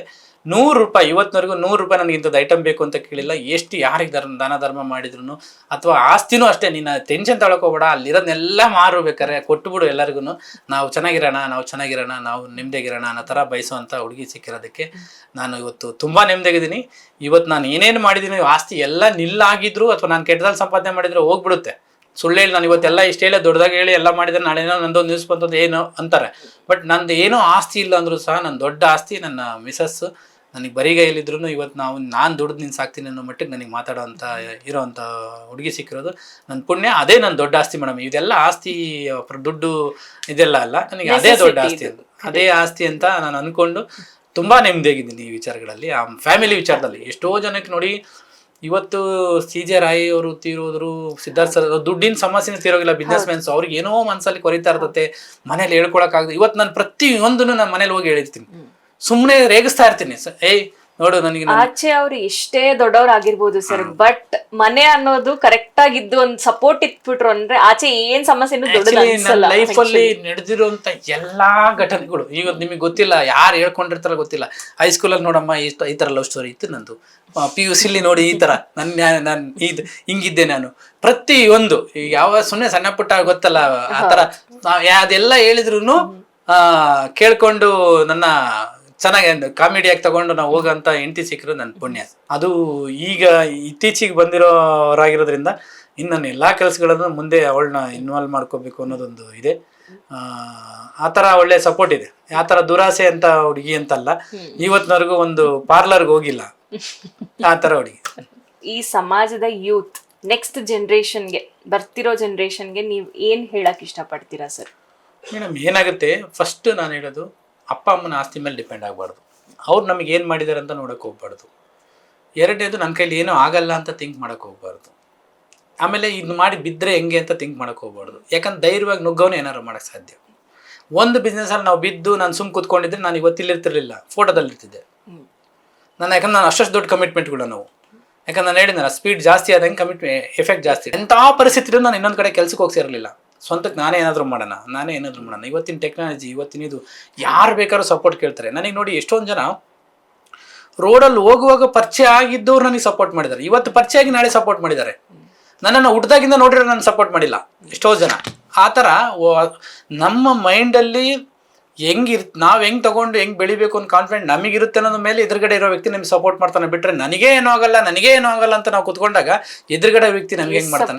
ನಮ್ಮಲ್ಲಿರೋ ಇನ್ನೊಬ್ಬ ವ್ಯಕ್ತಿ ನನಗೇನೆ ತುಳಿತಾನೆ ಅಂದಾಗ, ಬೇಡ ನೀನು ಕೇಳಬೇಡ, ಗೊತ್ತಿಲ್ಲ ಅಂದಾಗ ಎದುರುಗಡೆ ಇರೋ ವ್ಯಕ್ತಿ ನನಗೆ ಹೆಂಗೆ ಸಪೋರ್ಟ್ ಮಾಡ್ತಾನೆ? ನಾನು ಧೈರ್ಯವಾಗಿ ಸರ್ ಹಿಂಗಿದೆ, ಹಿಂಗೆ ಮಾಡಬೇಕು, ಹಿಂಗೆ ಬಿಡಬೇಕು, ಈ ಬ್ರದರ್ ಹಿಂಗಿದೆ, ಹಿಂಗೆ ಮಾಡಬೇಕು ಅಂದಾಗ ತಾನೇ ಅವರೆಲ್ಲ ಸಪೋರ್ಟ್ ಮಾಡೋಕ್ಕೆ ಸಾಧ್ಯ. ಹಾಗಾಗಿ ಈ ಭೂಮಿ ಮೇಲೆ ಶ್ರೀಮಂತ ಅಂತ ಅಂದರೆ ಕಾಲು ಕೈ ಕಣ್ಣು ಕಿವಿ ಎಲ್ಲ ನೆಟ್ಟಿಗಿರೋನು ಎಲ್ಲರೂ ಶ್ರೀಮಂತರು ಅನ್ನೋದು ನನ್ನ ಇದು ಮೇಡಮ್. ಎಸ್ ಸರ್, ಅದು ಒಂದು ಒಳ್ಳೆ ಥಾಟ್. ಆ್ಯಂಡ್ ಇನ್ನೊಂದು, ನೀವು ಏನೇನು ಒಳ್ಳೆ ಕೆಲಸ ಮಾಡ್ತಿದ್ದೀರೋ ಅದು ಹಾಗೆ ಕಂಟಿನ್ಯೂ ಮಾಡಿ. ಆ್ಯಂಡ್ ನಿಮ್ಮನ್ನು ನೋಡಿ ಒಂದಷ್ಟು ಜನ ಮಕ್ಕಳು ಫ್ಯೂಚರಲ್ಲಿ ಅವ್ರು ದೊಡ್ಡವರಾಗಿ ಅವ್ರು ಸಂಪಾದನೆ ಮಾಡಿ ಇನ್ನಷ್ಟು ಜನಕ್ಕೆ ಮಕ್ಳು ಹೆಲ್ಪ್ ಮಾಡಲಿ. ಆ್ಯಂಡ್ ನಿಮ್ಮ mindset sir, very great mindset. And ಅದನ್ನ ಗ್ರೋತ್ ಮೈಂಡ್ ಸೆಟ್ ಅಂತ ನಾನು ಹೇಳ್ತೀನಿ. Thank you so much sir, ನಿಮ್ಮ ಸಮಯಕ್ಕೆ ತುಂಬ ಧನ್ಯವಾದ ಸರ್. Thank you sir.